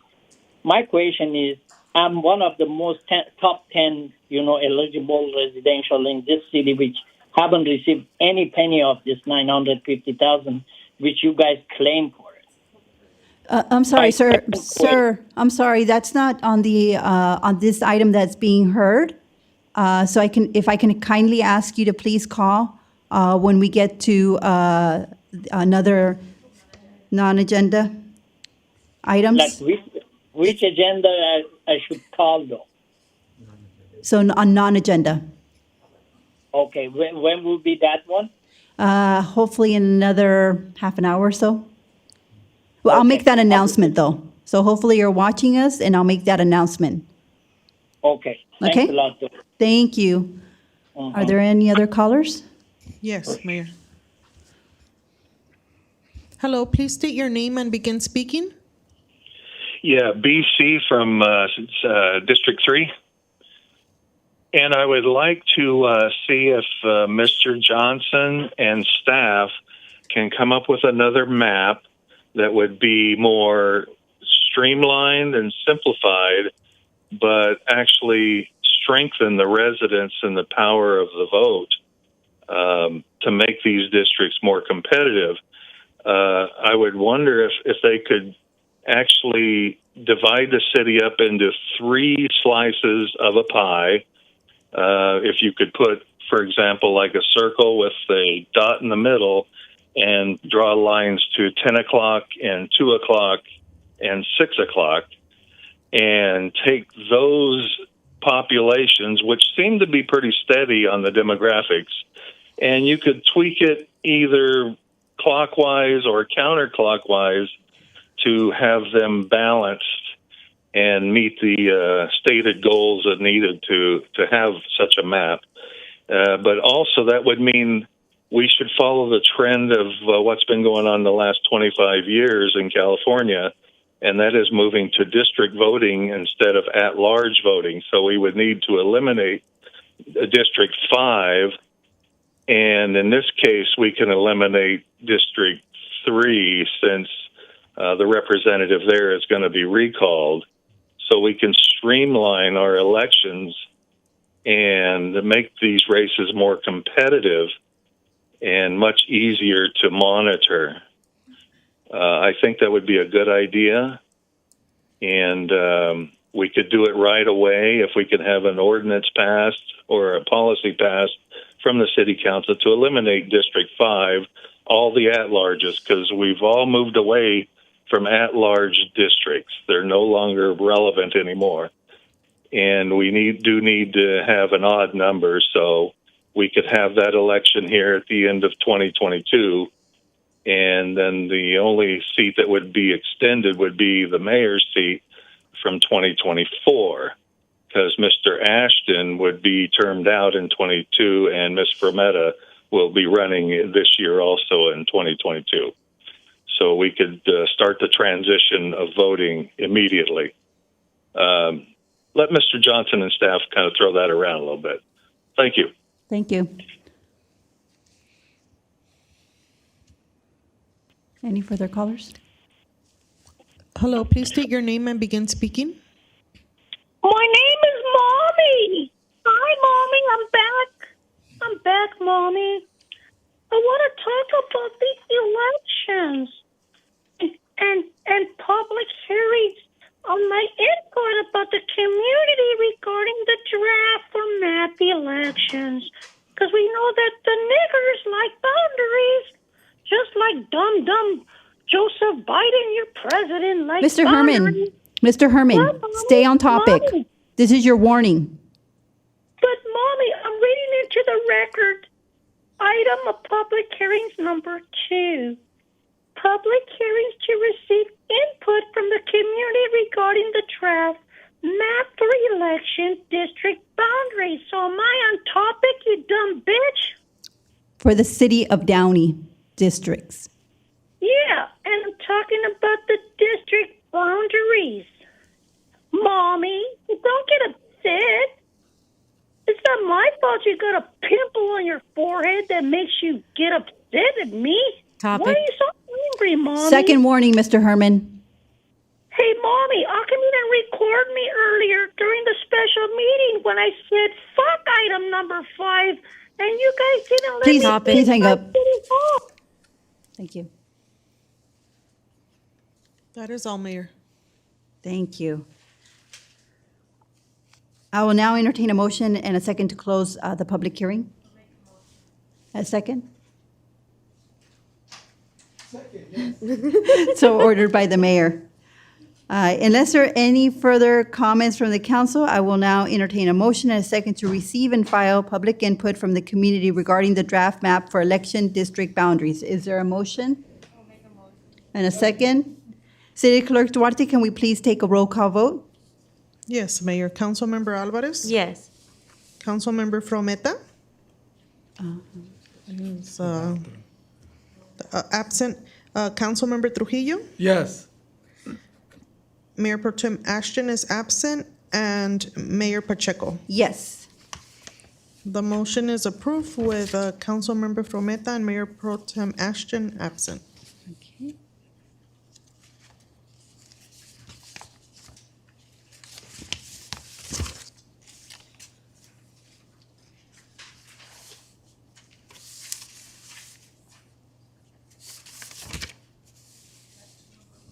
Okay, now we'll go to the first public hearing. Receive public comment on the Community Development Block Grant and Home Investment Partnership Program for fiscal year 2022-23. The hour having arrived, the public hearing is now open. The time is 8:28. The City Clerk Duarte, do you have the proof of publication? Yes, Mayor, I do. Can I have a motion, a second, to receive and file the publication? So moved. Is there a second? Second. City Clerk Duarte, can we take a roll call vote, please? Yes, Mayor. Councilmember Alvarez? Yes. Councilmember Frometta is absent. Councilmember Trujillo? Yes. Mayor Pro Tem Ashton is absent, and Mayor Pacheco. Yes. The motion is approved with Councilmember Frometta and Mayor Pro Tem Ashton absent. Thank you. City Manager Rivas, can you take do we have a staff report? Madam Mayor, we do have a staff report. That will be provided by Jessica Flores, our Economic Development Manager.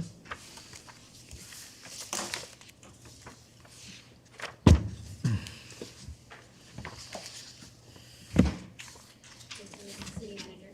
Good evening, Madam Mayor and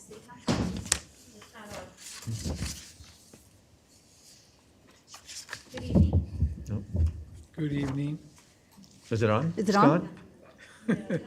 No, we can't hear you. You want to tap it, see if it? Nope, Nope. it's not on.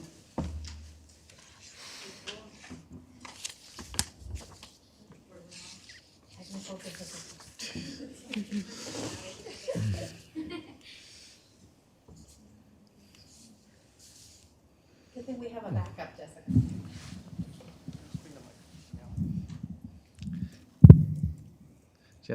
Jessica, I can hear you all the way on the third floor, so I know you got the voice. You guys can hear me if I didn't have Yeah, that's what we hear. Good evening, Madam Mayor and City Council. I think you can hear me now. Let's see here. Let's start this. I'm here tonight, as in past years, to kick off the public comment period for the city's action plan. As you may recall, annually, the Department of Housing and Urban Development, or HUD, provides the city with its community development block grants, which are known as CDBG funds, and home investment partnership funds, which are known as home funds. These federal grants are available for various activities, such as economic development, to support public services for low and moderate income households, and for affordable housing activities, among other allowable activities. To receive this funding, HUD mandates we kick off our funding cycle with a series of public meetings. Tonight, today's City Council meeting being our first public hearing to open the public comment period for the action plan. This means you won't be voting on anything tonight. But we are here to open the public comment period. There are then 3 community meetings between now and the end of February. And to end the cycle, there's a second City Council public hearing that is to be scheduled in April or May. And that'll finalize the CDBG and home program funding application known as the action plan. So this year, staff is being conservative as in other years, and is projecting a 3% cut in funding. As such, staff projects over $1 million in CDBG funding, as you can see in this table, and approximately $426,000 in home funding. The city anticipates HUD's final allocation to be announced in April. That's about when we really actually know the final numbers. Here, I just wanted to reference fiscal years 21-22, so our current year's budget as approved by the City Council last year on May 25th. As you'll note, within the budget, the council approved quite a few things. Property improvement, which includes housing rehabilitation funding that leverages our home rehab funding. Public services to low and moderate income residents, which include funding to the city's senior nutrition program, the library's digital divide program, as well as partnerships with Downey Unified School District's 1020 Club and TLC, which provide services to youth and their families. Also included in this budget is HUD Section 108 loan payments, which have provided the city with low-cost, long-term financing for economic and community development projects.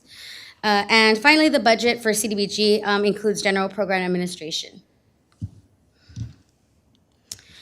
The home budget, as shown here, this is for the current fiscal year, includes funding for the city's housing rehab program, the rental assistance program, which was the COVID-19 emergency rental assistance program. The city's required 15% affordable housing partnership set-aside monies. Funding for homeless prevention services that the city partners with the Whole Child to provide, and general program administration costs. So finally, I wanted to mention the scheduled meetings. We have scheduled those virtually due to COVID. We were hoping that we could have some in-person meetings this time around, but unfortunately, we won't be able to have that. So we have scheduled the meetings. This is current information, and this will be advertised, obviously, in our social media platforms as well as in the newspapers. This concludes staff's report.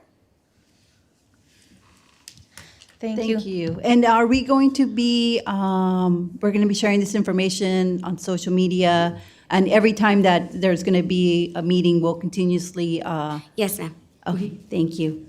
Are there any questions or comments from my council colleagues? I have one. Jessica, thank you for the presentation. I just wanted to ask, what is the difference, the year-to-year difference for the housing rehabilitation program? I know that we've discussed in the past properties that really are in need of TLC. And certainly with the COVID pandemic, perhaps, folks have gotten into tough times. So I wanted to see what the variance year to year is for that particular program. And also out of that, what is, how much of it gets used? Do we use it 90%, 100%? Did you want an answer tonight? Well, no, if you happen to have that information, great. If not, and you can come back, I would be interested in finding out this information, because again, I do see maybe now more than before throughout various neighborhoods across the city, District 1, 2, 3, 4, residences that are really falling into disrepair. And I don't know if also how we go about looking, I've seen some that are potential safety concerns in terms of, what's the word I'm looking for? Where they over accumulate things. Sure. So I think we can discuss that offline, but if you can come back with additional information, that would be great. Sure. Councilmember Fermetta, if I may. So that allocation on the home and the CDBG side fluctuates plus or minus about 150,000. What happens is, and what makes it fluctuate, is we get program income from prior home loans that we did 20, 30 years ago that come to fruition. And we don't get a lot of money through there, but once again, it's anywhere, plus or minus about $100,000. The home rehab program is really popular. Jessica, how many people on our waiting list? 180. So 180 people on our waiting list. And so we're serving approximately how many? 30 active cases right now. So what we do is we cycle through those cases, and we don't sit on them. Sometimes folks do lag in getting us information because it is a HUD program and has a lot of requirements. So we give them some pretty sharp deadlines so that we can jump into that waiting list. And so folks have been on that waiting list for quite some time, and so we're eager to dig into it. So again, we help, I'm sorry to interrupt you, 30 a year? Is that what? We do 20 a year, but it's a rolling cycle. So we continue that year after year after year so that we're continuing to hit sites. And what we also do is we allocate a certain amount to code enforcement. So it's a carrot and a stick. So we go out and somebody gets cited, and we want to be able to provide them some sort of assistance, so we do so with this home rehab program. The challenge can be is it's home funded through HUD, so they have to be income eligible to do so. A lot of them are. Some of them aren't, and we try to find other resources to do home rehabilitation on those sites as well. We've also taken an approach when the waiting list wasn't so large a couple years ago, is to focus on certain neighborhoods. So not do one house on a street, another house a couple blocks down, but see if we could approach it and do 4 or 5 houses so you can really turn around that street. As you mentioned, through COVID, we've all experienced, people coming into hard times. That's when the waiting list has really exploded, and we've really seen the interest in this program. But we can look at analyzing it again to see where we can get our most bang for our buck in certain areas in the city. Thank you. Thank you, Aldo. Thank you, Jessica. Thank you. Are there any other questions or comments? Thank you, Jessica. Thank you. Okay, I will now open this item for public comment. Members of the public wishing to address the City Council regarding the public hearing item may now call our teleconference line at 562-299-6622. For those who submitted written comments, your comments will be read into the record, and no further public comment via teleconference will be permitted. Each speaker will have 3 minutes to address the council regarding this item. City Clerk Duarte, have we received any written correspondence to be read into the record? We did not, Mayor. Thank you. And do we have any speakers on the phone? Yes, we do. Hello, please state your name and begin speaking. My name is Porky Pig. I want to speak about item 1 regarding action for HUD CBG. And the real reason behind rental housing for pigs, like you heard the former mayor said, people have lots of shit in front of their property. keep piling up. Trinchero, you wetbacks. Mr. Herman, you're not on topic. First warning. Okay. Received the public comment on development block grants. Topic. Mr. Herman, second warning. Listen, lady. Shut up. I'm trying to talk about our Please hang up. partnership programs for the physical. Do we have any other callers? That is all, Mayor. Thank you. Make a motion to close the public hearing comments. Is there a second? Morrow, second. So ordered by the mayor. Unless there are any comments from my council colleagues, I will entertain a motion and a second to receive and file public input from the So community moved. regarding the draft. Oh, I'm sorry, wrong one.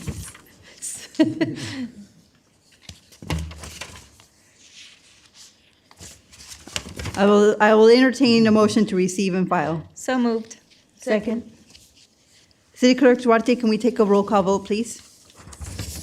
Yes, Mayor. Councilmember Alvarez? Yes. Councilmember Frometa? Yes. Councilmember Trujillo? Yes.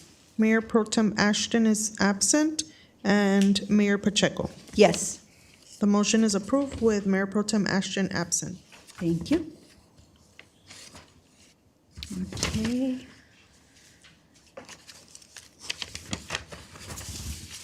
Now is the time for public comment on agenda, non-agenda, and consent calendar items. So for that speaker wanting to address the council on an agenda item or non-agenda item, please, you may call now.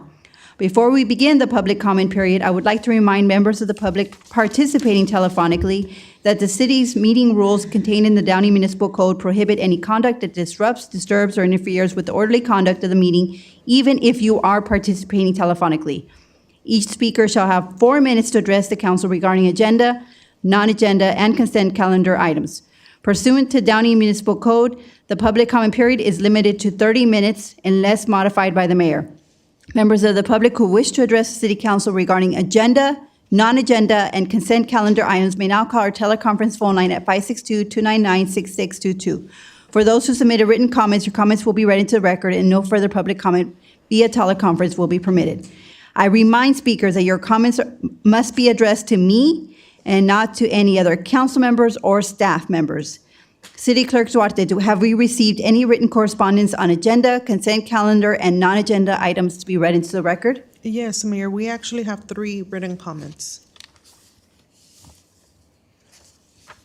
The first comment is from Reverend Gregory Douglas of Native American United Methodist Church of Southern California.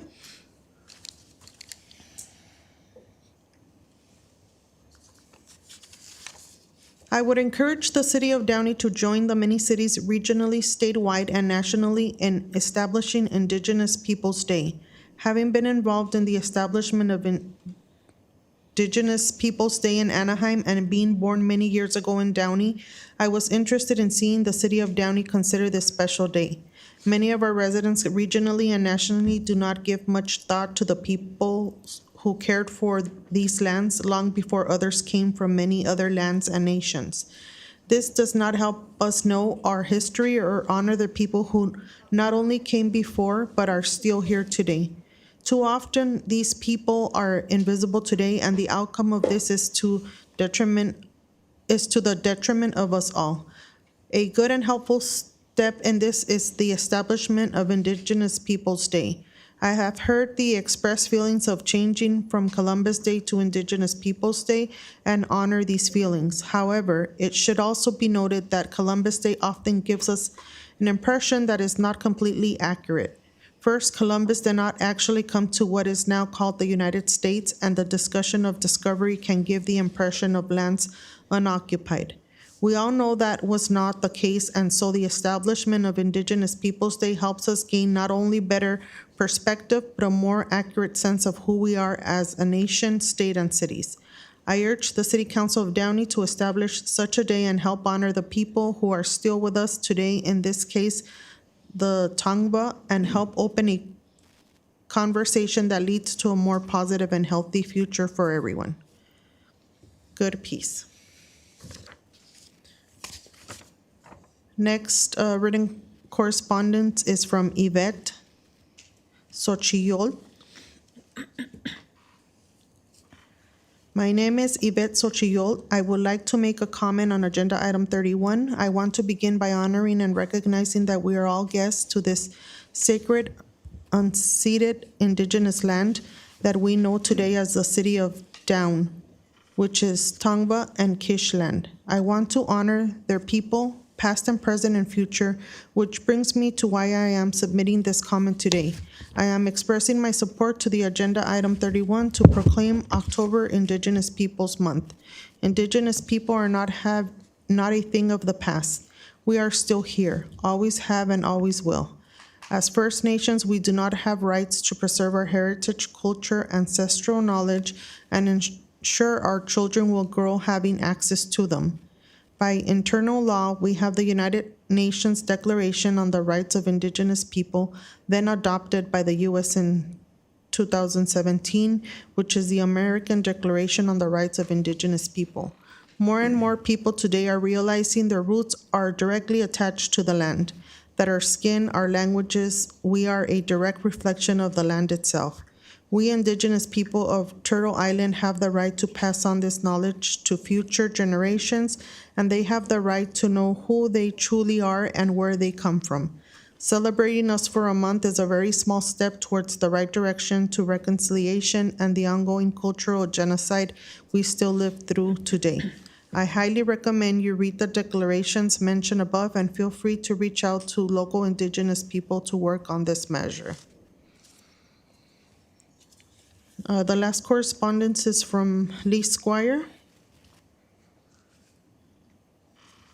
Mayor and City Council, we the people of Downey, residential water rate payers, voters.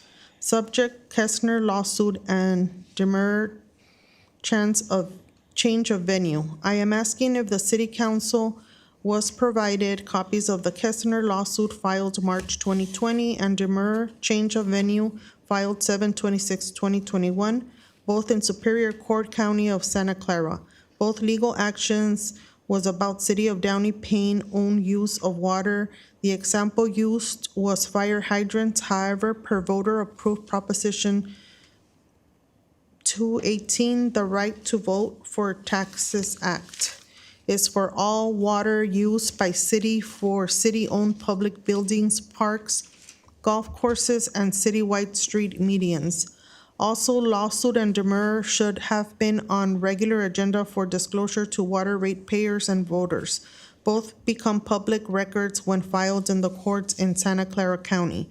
We the people voters are demanding answers to the concealment of these public documents. Thanks for consideration. God bless America. God bless Israel. God bless military veterans. God bless local policing and their families. Mayor, that is all on the written comments, and we do have some phone calls. Okay, thank you. Hello, please state your name and begin speaking. Hi, as I said, good evening. My name is Eoc Sites, and I believe I got 4 minutes, yeah? Yes, go ahead. Okay. I'm one of the Downey's residential since 2017, joined Downey area. And my question is, as you guys mentioned in this council's meeting, there is a $950,000 towards to the residential assistance. But I'm thinking myself, one of the most eligible people in this matter since I got him. I don't want to go through to my life with you guys right now because of the time shortage. I'm wondering why I haven't received any penny of the city of Downey since I became disabled back in 2018. And those are 3 years. I got no source of income, not even paycheck to live. I don't know what kind of right I got towards to living in the city, which I'm not getting any information of my city people down here. I'm getting lots of mail through to the help these people vote for this guy, but never mention any rights which we got as a disabled people in this city for surviving. This is my first question. Second question is about is Downey's got any data of the population of the homeless or people getting homeless in the city? I'm wondering to hear about that one. And the third question is, any plan in the city to have any department to be a mediator between the landlords and the rental people, based on increasing those rents? Because I believe majority of Downey people are not that much, wealthy people to pay their rents enough. They're not making enough money, as I study about it. These are my three questions of you guys. Thank you. Thank you, sir. I'm going to direct you over to Aldo Schindler to help you address all these concerns. Aldo, can you please give him a number to call you? Sure. Sure. He can call at 562-904-7151. Once again, 562-904-7151. Okay. Thank you. Thank you.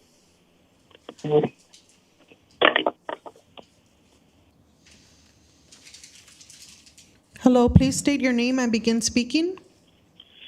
Yeah, BC again from District 3. The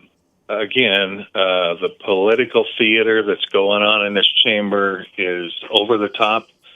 The China virus death rate, which is never mentioned by any reports or anybody on this council, needs to be mentioned at all times so the public knows the truth about what's going on here. Take the shields down, take your masks off, stop with the vaccine mandates. None of these stop the spread of anything. It has been a total failure. It's just a draconian measures to control people and scare people. You have people so afraid they're driving around in their cars by themselves with a mask on. For crying out loud. That's mass formation psychosis. Okay, 2022 is going to be an interesting year for everybody. We found out a lot about everybody in 2021. We're going to find out who is for law and order, who is for criminal justice reform. We're going to find out about the medical industry or the healthcare industry has totally discredited themselves during this, quote, plandemic, which they had planned a while back. We're going to find out the fraud that Tony Fauci is and how he funded the gain-of-function technology and how they turn this loose on everybody. So don't get mad at me or anybody else about telling you to take your mask off and stuff. Don't be afraid. You're not going to die. If we look in this chamber right now, there is 100% survival rate. For the last 2 years, none of you have died. You are still here. So stop with the nonsense and open up the businesses. Let people go to work. And if they're that afraid that they don't want to go to work or go out in public, they can quit their jobs and stay home. And they can lock themselves in. The rest of us want to live our lives and enjoy our liberties. Thank you very much. Thank you. Hello, please state your name and begin speaking. Yes, how much time do I get? 4 minutes, sir. Your time is running. Wow. So I take it Mommy Blanca changed the rules. How nice. Welcome, all of you on lockdown. And again, the reason that Blanca did it is because she needed the return of Goat Puppet, world famous food critic, world famous animal rights activist. Yeah. Sir, please limit your comments to non-agenda public comments that relate to the city or anything on the agenda. So Yes, but please abide by those parameters. But is it true that there is a mayor named Blanca? That's true. Yes, okay. So again, we thank you very much for throwing the public out of your chambers. And I've been watching studiously. That's a big word. Yes, I learned it from indicted councilman Mark Ridley Thomas. Yeah. I watched very astutely as you drew everybody out of the chambers. And we want to thank Claudia Fromita for her great work on the First Amendment, as she had the strength and the character to toss the entire public out into the street like Charles I of England. And then she drew the drapes so you could not watch inside, because Goat Puppet could see on the inside using his little tiny phone. It's called YouTube, and you can watch it on YouTube. Of course, tonight you had a somewhat time delay, but Goat Puppet was able to defeat that problem. How did you do it? Well, I used two different devices at the same time. Yes. How intelligent we are. And now, what's this about water? Are you actually saying that the city got sued for your water? Why are you charging so much for water? Downey needs water just like everybody else. You need to wash your Mercedes and wash that pretty red car you drive and make it shiny and nice. Yeah. Water is needed to make hot dogs and hamburgers for everybody to eat at the various eat-outs. But remember, when you went to in-person meetings, you got rid of the online component. And you were lonely. You missed hearing the sounds of a goat. And so you threw all of your residents out into the streets and told them, I need that little puppet back. I want to hear him talk to me. And that's the reason why I do what I do. Because I notice that some of you appear to be gorging yourselves and overeating excessively. And Goat Puppet provides and encourages fresh fruits and vegetables for a hearty meal as we go from our farm to your kitchen, and then to your kitchen to your pie hole. And then eventually you shut it out into the sewer system. Yes, that's the circle of life. And what are we going to do now? Well, we know after a couple of these meetings, all of a sudden you'll find that COVID is not such a problem, and you'll go back to personal meetings. No, yes, they will go back, because they would rather deal with the rude and unruly public than deal with one little animal. But Goat Puppet owns the Downey City Council. All of your minds, I control it, and I manipulate it and make you think what I want. So if I say FBI, you say, how far can I jump? If you say stealing, you say, what did we do now? Yes. So your leader is back. The sixth council member of the Downey Neighborhood Council.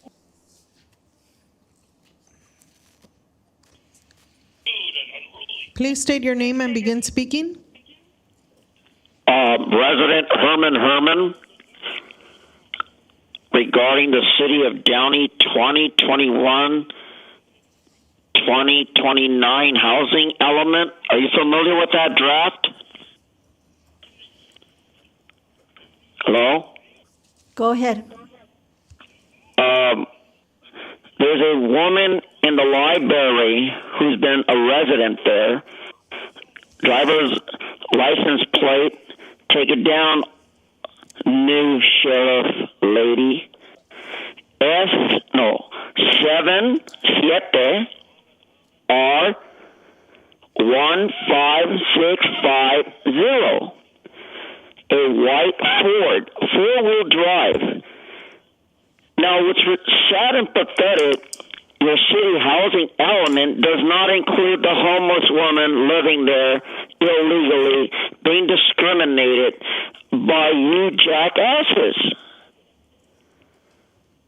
You should be ashamed of yourself, highlighting yourself with your propaganda about 15% rental agreements and lease and vouchers and all this bullshit rhetoric that you continue to mislead us about in Downey. If you think I'm lying, go to the Downey Library, and on the counter there, they have a couple of books regarding housing element, but it doesn't involve a white nigger too. So as long as we got United States versus Bagdasarian, our country's first black president, or white president, I must say it's troubling. It's troubling to know the imploring statement to shoot the nig, lest the country be fucked for another 4 years under the Joseph Biden, because never in the history has a white man gone out to help homeless people. Look what they're doing down there with SoFi, taking all the niggers off the sidewalks and under the bridges just to make it look presentable like you people do in Downey, where we reside on the sidewalks and streets and labor our love up and down Firestone, so that mommy in a red Lexus can zoom while mommy Flometa from Kaiser sits there stuffing her face looking like a refrigerator from Chicago Bears. So if you want to really make all of us believe in the trueness of love for humanity, we must go back to the most vehement, caustic, sharp attacks on government. Otherwise, we are fucked.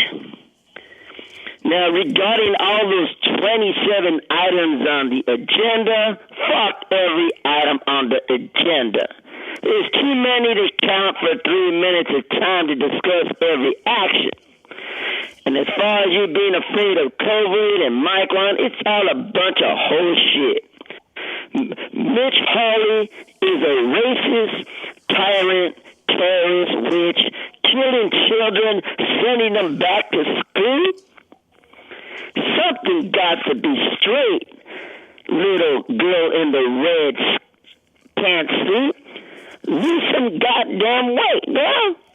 Maybe I could sell some of that Marteca so I could put it grease balls on my car to zoom off of Firestone and catch you up on a next date. So, mommy. Is that our last caller? We have 3 more, Mayor.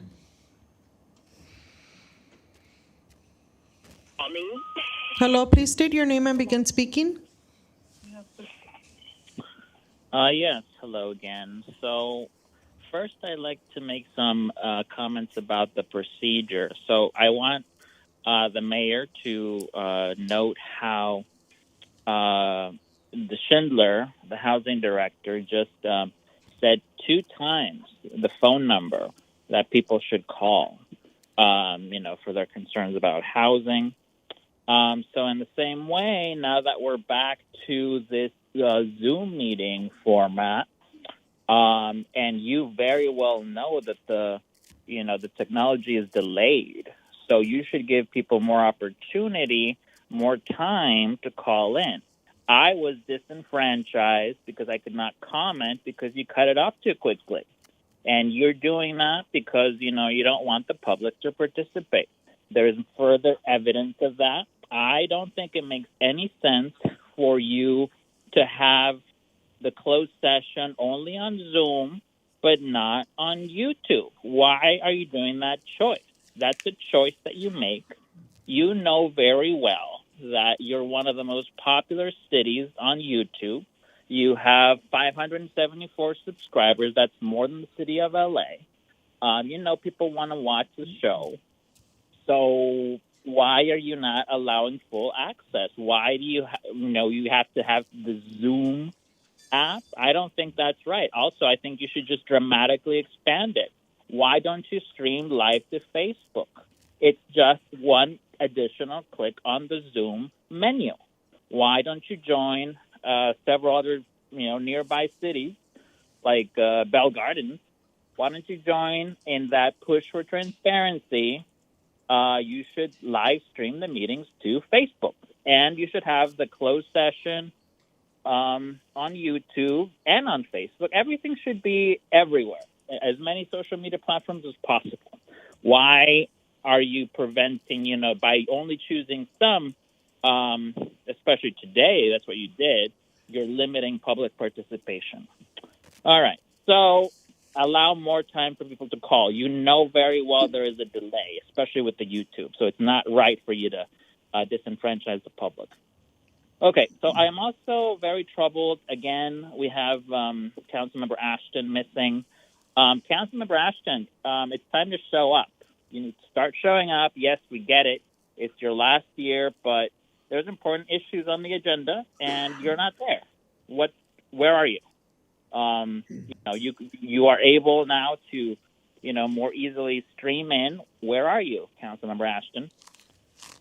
Okay. So also there was a comment. I find myself in agreement. I'm glad that Mr. Trujillo is considering Wi-Fi for the whole city. Downey Connect. That's a great idea. So we need Wi-Fi. Should be one of those things that's just free.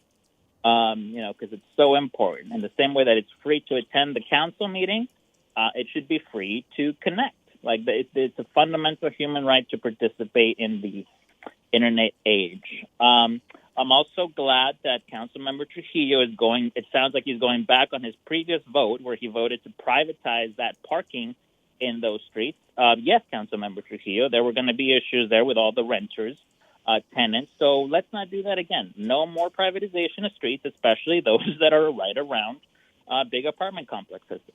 So I'm glad that finally the city is going to be working with those, parking lots, those malls, in order to facilitate parking. Like that's what it should be about. So no more privatization of the streets. Also, there was a mention of the Kessner lawsuit by Mr. Lee Squire, who's just an amazing veteran because, it's easy to honor the flag. Thank you, sir. Thank you. Your time is up. How many other callers are there? 2 more, Mayor. Okay. Hello, please state your name and begin speaking.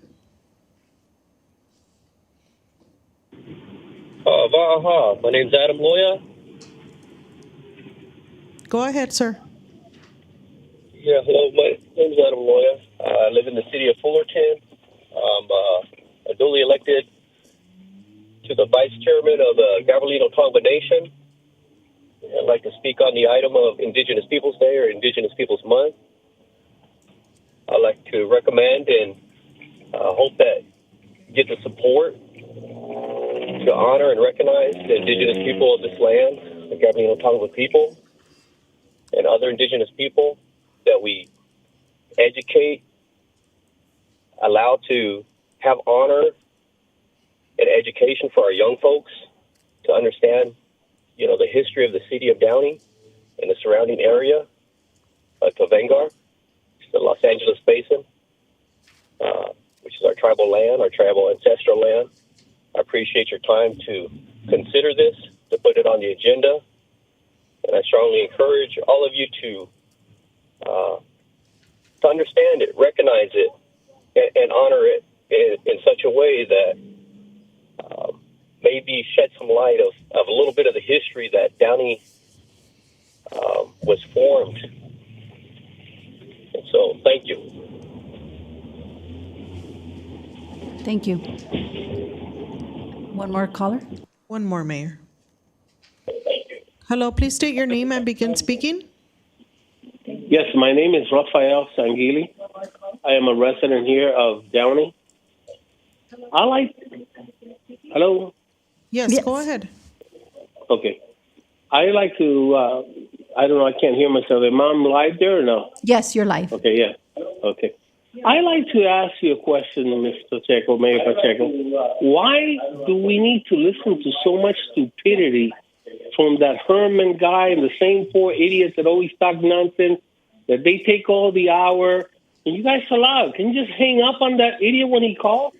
He's a wannabe 710 freeway fence lawyer, graduated out of that riverbed tent. that he just not says nothing but stupidity. I can't understand how can you guys allow that to happen. He takes up the whole damn time talking stupidity. How can you guys allow that? You guys just need to call him out the first. Let him go wherever the heck he wants and talk whatever nonsense out there on the 710 freeway. He's talking his own zombies. He's not even from here. You shouldn't even allow it. He's not even from Downey. They can get him on the road. There's a few council people that are going to be on the road. They should move him in with them and kick them all out. Once we get all this recall done, so might as well get them all out of here. They just talk nonsense, stupidity. They don't like it here. They want to put it off from someplace else. Let them move someplace else. So why do you guys keep listening? Why do you guys have to give him the time? You know it's him. Everybody knows it's him. Even the freaking dogs from the street knows it's him.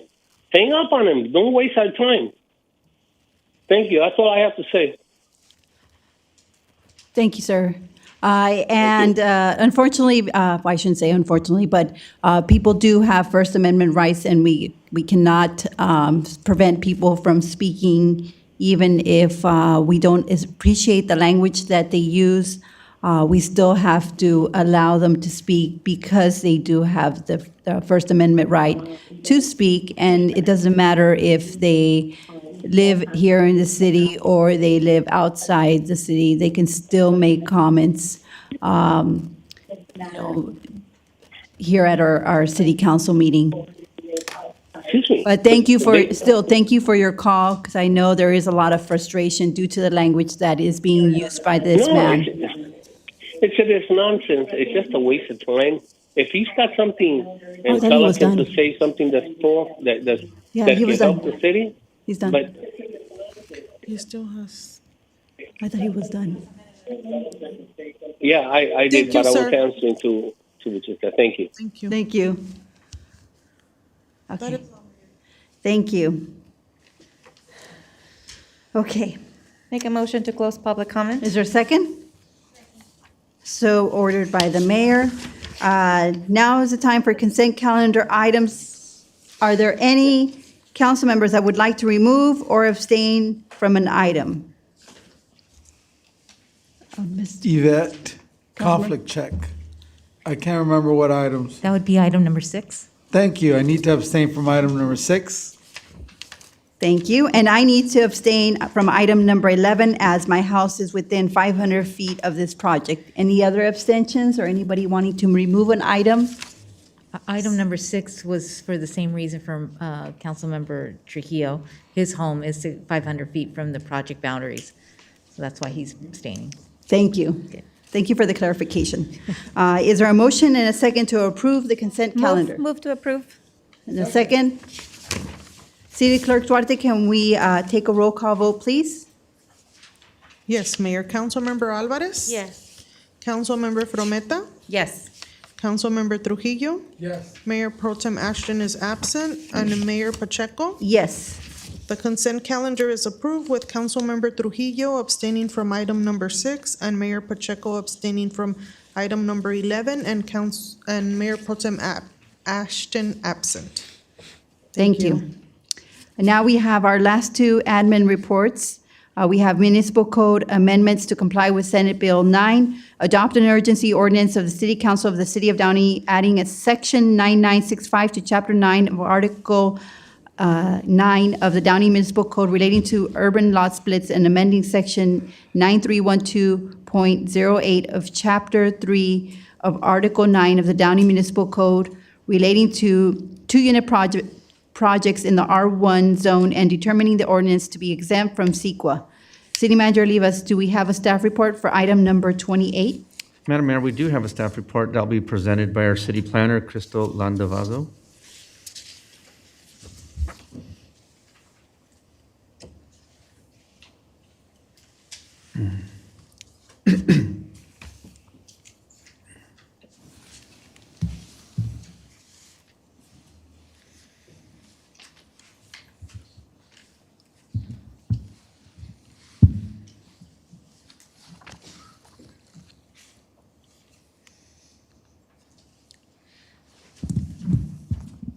Good evening, Madam Mayor and members of the City Council.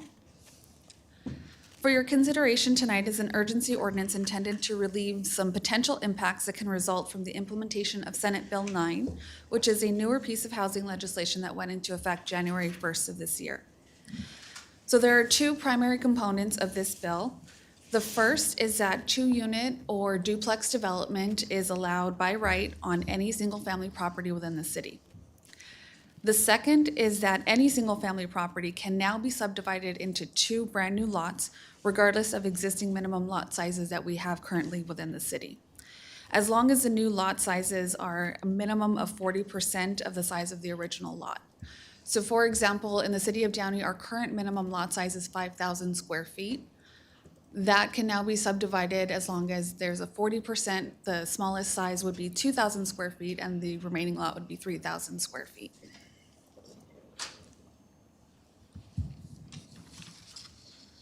This bill will apply to all R1 zoned properties. We have sub-districts within our R1 zones, R1 5000, R1 6000, R1 7500, R1 8500, and R1 10,000.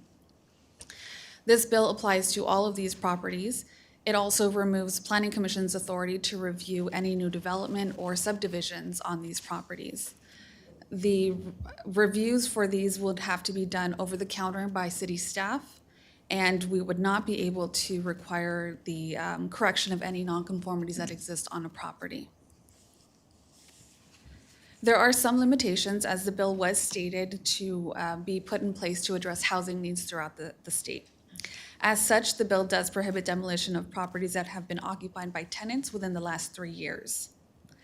This bill does also prohibit the same property owner from subdividing 2 adjacent properties on a street, and the city will ensure that this restriction is applied. The bill does seek to encourage new housing development, and primarily it does this by superseding local development standards. One such superseding is the rear and side setbacks. They can now also be reduced to 4 feet. Currently, we do allow, we require a 10% side yard setback, whatever the lot width is, 10%, minimum of 5 feet. That can now be reduced down to 4 feet if it's needed to build 2 units on a property. Residential structures on newly adjacent lots are now no longer under this bill required to be separated, as long as they meet building code standards. Typically, again, you have building separation requirements for different fire safety requirements. As long as they provide a fire-rated wall, the newly subdivided lots can have touching structures. There's no longer any building separation that's required.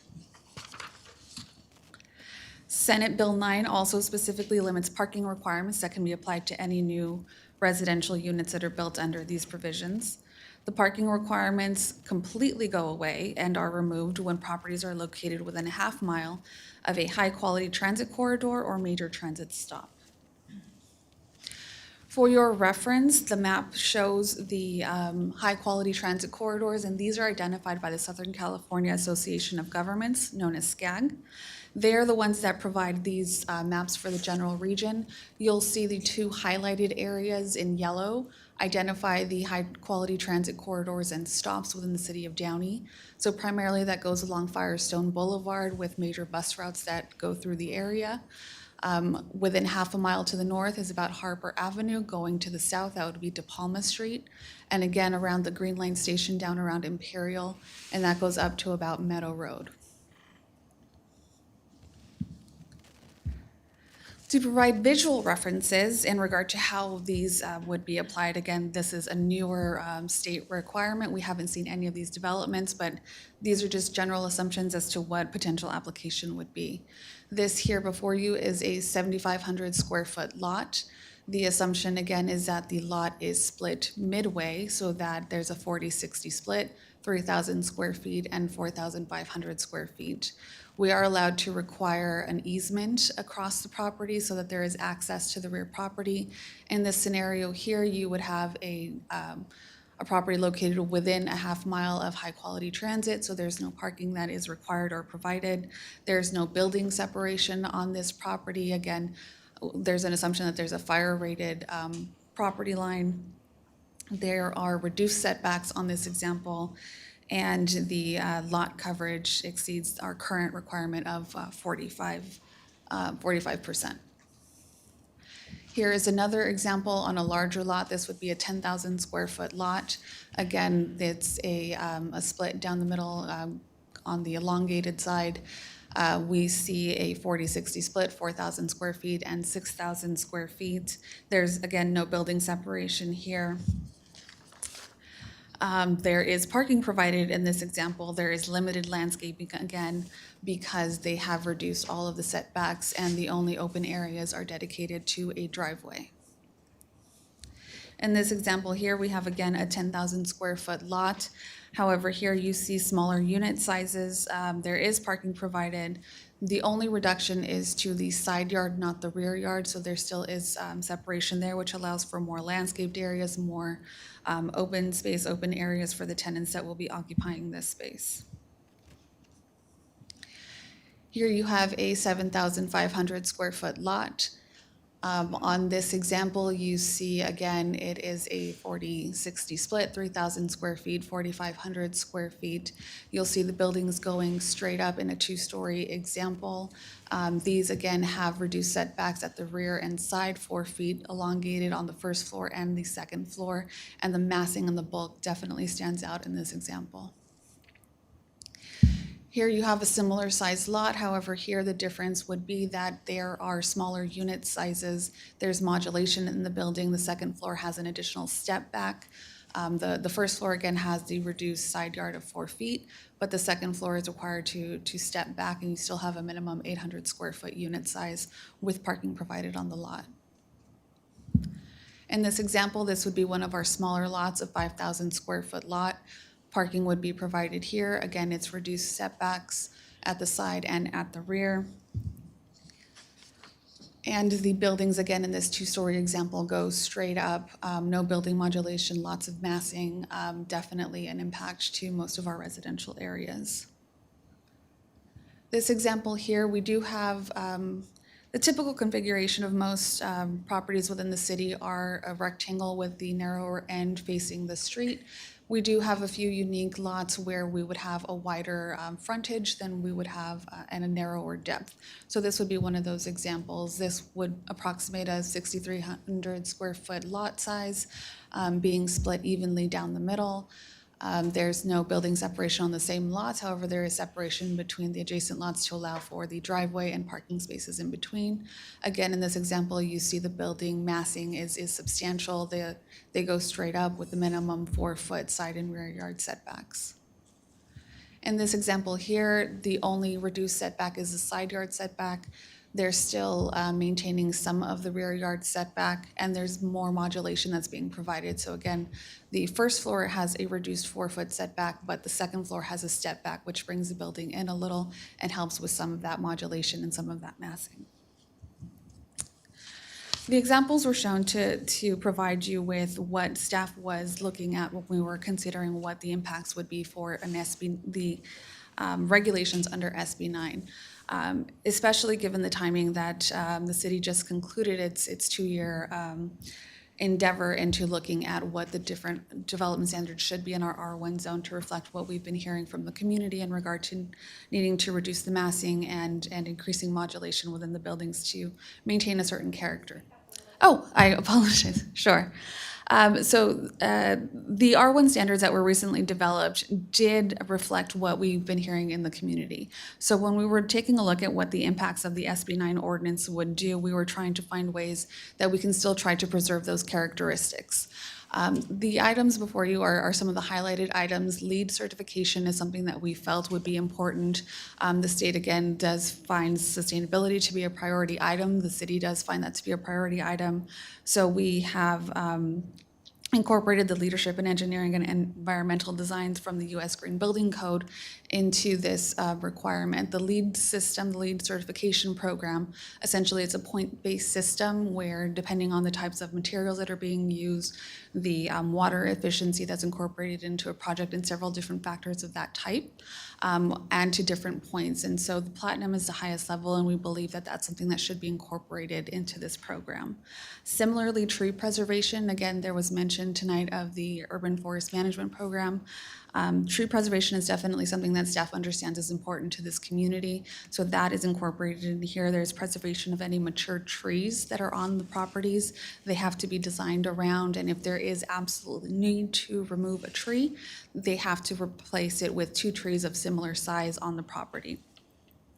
Biannual inspections are being incorporated into the proposed ordinance tonight, again, because there is a requirement in the Senate bill that does require property owners to remain occupants on the property for at least 3 years. We will do biannual inspections and require that for the first 3 years to ensure that that's being abided by. Recordation of all disclosures, again, recordation identifying that the owner has to live on the property, the different requirements that are being required, notification to tenants, and all of such items have to be recorded onto the property as well. One-story development is something that we have incorporated into the ordinance. There is, again, leeway because the state does require that we allow for a minimum of 800 square foot units to be built on the property. If the need for 2-story is required to meet that minimum size standards, the second floor has to be stepped back. So we saw in the examples that does help to maintain characteristics in R1 neighborhood. Objective design standards, again, that is a program that we just completed so that they would be objective. So those are applicable to new development under this bill. There is an exemption list that is incorporated into the urgency ordinance before you tonight, where it outlines if there is a need to waive some of our development standards in order to meet the 2 units at 800 square feet. There's a priority list on what items are going to be flexible before we reach others. These are all items that we've incorporated into the urgency ordinance tonight so that we can begin to apply these for any new projects that come in under this bill. And we believe that these are going to be in place to try to protect as much as we can the characteristic of our R1 neighborhoods while still bringing the city into compliance with the newer legislation. And that concludes staff's report. I'm available for any questions. Thank you.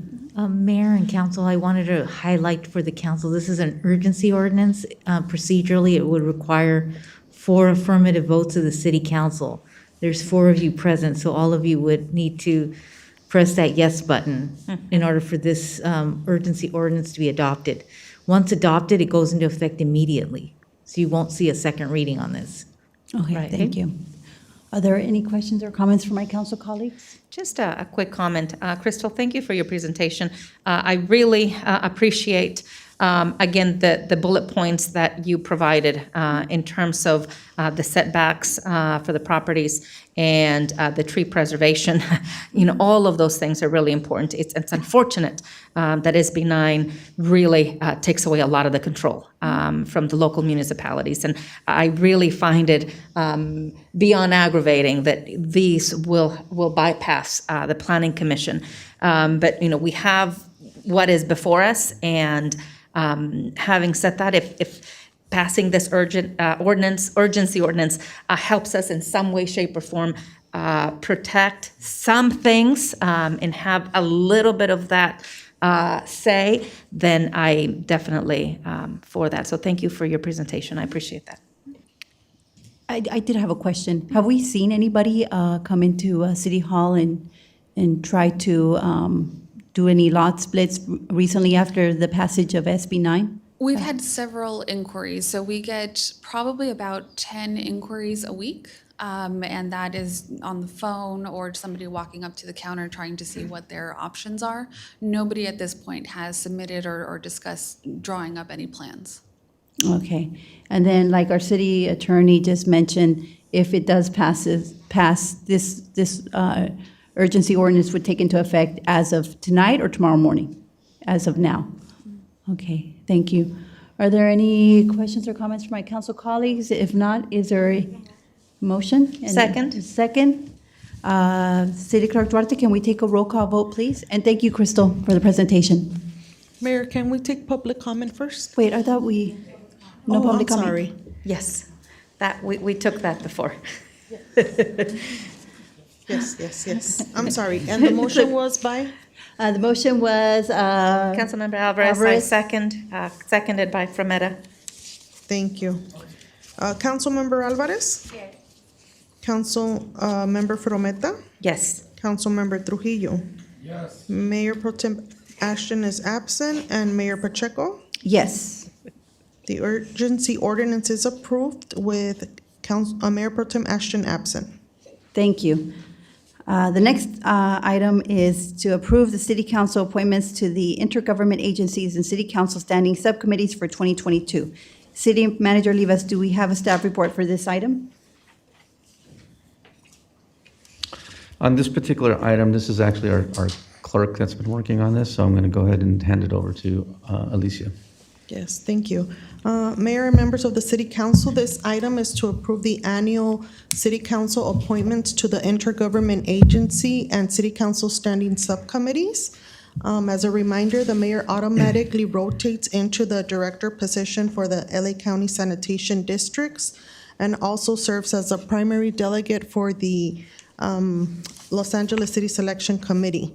One minor update that I would like to point out is that the stipend for the CELICO, Southeast Los Angeles County Workforce Development Board, is actually $100. It has increased from $75. Okay, That thank is all, you. Mayor. Is there any discussion from my council colleagues as to? No discussion. I vote to approve. Okay, is there a second? All right. Can we take a roll call vote, please? Yes, Mayor. Councilmember Alvarez? Yes. Councilmember Frometa? Yes. Councilmember Trujillo? Yes. Mayor Pro Tem Ashton is absent, and Mayor Pacheco? Yes. Okay, the item is approved with Mayor Pro Tem Ashton absent. Thank you.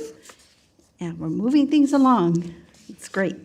So now item number 30. Item number 30 will not be considered this evening and will be tabled to a future council meeting. So we'll jump over to item number 31. Discuss proclaiming October as Indigenous Peoples Month. Councilmember Alvarez has requested this item, so I'm going to hand it over to Councilmember Alvarez. You may proceed with your comments. Thank you. Good evening. 30 years ago, the city of Berkeley instituted Indigenous Peoples Days to coincide with the 500th anniversary of the arrival of Columbus in the Americas.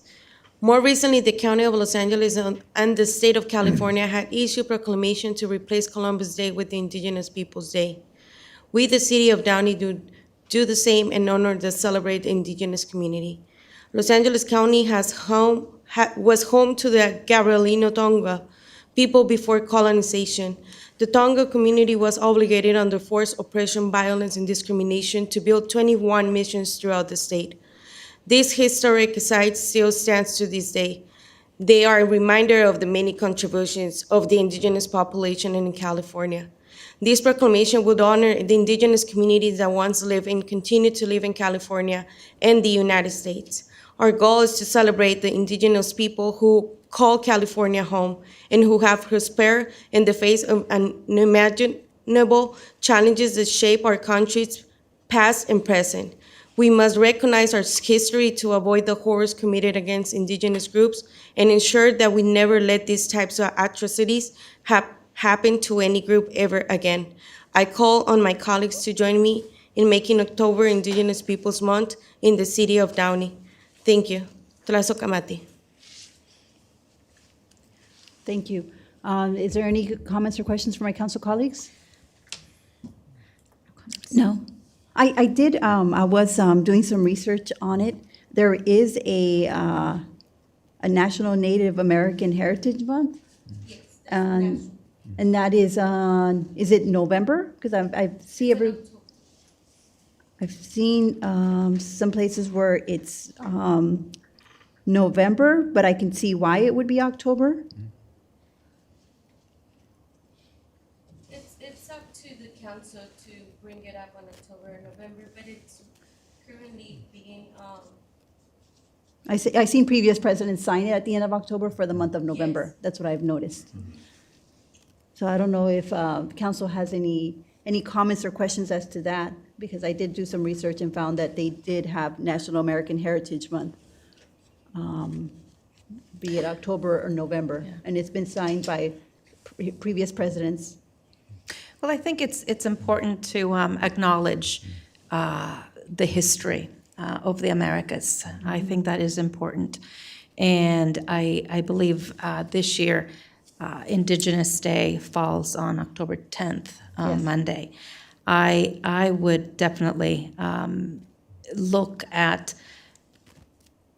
establishing or doing a proclamation for that day, same as surrounding cities have done, and then moving to your point, aligning with what other presidents have done.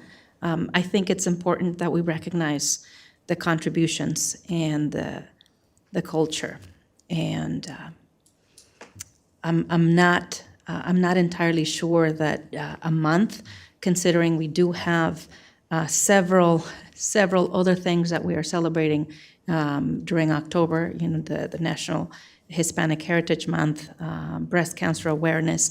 But I do think it's critical that we move forward in proclaiming Indigenous Day on Monday, October the 10th, and perhaps that week, proclaiming that week. Anyway, that's my comment. Councilmember Trujillo, do you have any comments? No? Okay, is there a motion? A second? I'll second. Can we, and, oh, wait, just to clarify, the Yeah. motion would be to, are we declaring Indigenous People Day for October 10th? And making it for the week, so it'd be Indigenous People Week, or a proclamation? Okay, and then a second as to that motion, correct? Is that the councilwoman's motion? Yes, I agree with Romero, the council member, because we do have Heritage Month in this month of December, cancer awareness as well, and more other things. It's not only that. I do believe that it's okay to have it for a week. And we can celebrate it in the future reference, and we can just do something else for that day, for that specific week. And I think we can highlight that by doing, again, a proclamation that, the first council meeting in October, and again, acknowledge the importance of the Indigenous peoples. Okay. Yes. Thank you. Thank you to my colleagues. Thank you. So we have a motion and a second. Can we take a roll call vote, please? Yes, Mayor. Councilmember Alvarez? Yes. Councilmember Frometa? Yes. Councilmember Trujillo? Yes. Mayor Pro Tem Ashton is absent, and Mayor Pacheco? Yes. The motion is approved with Mayor Pro Tem Ashton absent. Thank you. And thank you to my council colleagues. We are now reaching the end of our agenda. So City Manager Livas, do you have any comments or any words of wisdom? Just a couple of things. There was a lot of items on the consent calendar, but I just really want to highlight that the council tonight approved $8 million of street improvements in the city. Most of those are on residential streets. So 1.5 million is going to Florence between Brookshire and Tweedy. So most of it's going to residential streets. That's a huge number approved tonight. The other thing that was approved tonight was a private investment of $100 million for high-speed fiber optic in the city, throughout the city. We've been talking about this for a while. Tonight it was approved. They're going to start getting that out so that we become a smart city. People have more competition in terms of getting access to high-speed fiber optic internet speeds. So those are two huge things tonight. So I just wanted to point that out to the public, that this is something that people have been clamoring about getting high-speed fiber optic. We're getting that, and we'll soon follow up with some Wi-Fi initiatives. But streets, high-speed fiber optic was approved tonight. So thank you. Awesome. That is awesome. Thank you. Thank you. Thank you very much. And like I said, thank you to my council colleagues. The city council meeting is now adjourned in memory of the Apollo 1 astronauts, the STS-51L Challenger Space Shuttle crew, and the STS-107 Columbia Space Shuttle crew. Lieutenant Paul Butrim, firefighter Kelsey Sadler, firefighter EMT Kenny Lacoya of the Baltimore City Fire Department killed on the line of duty, and all the lives lost and affected due to COVID-19. A moment of silence.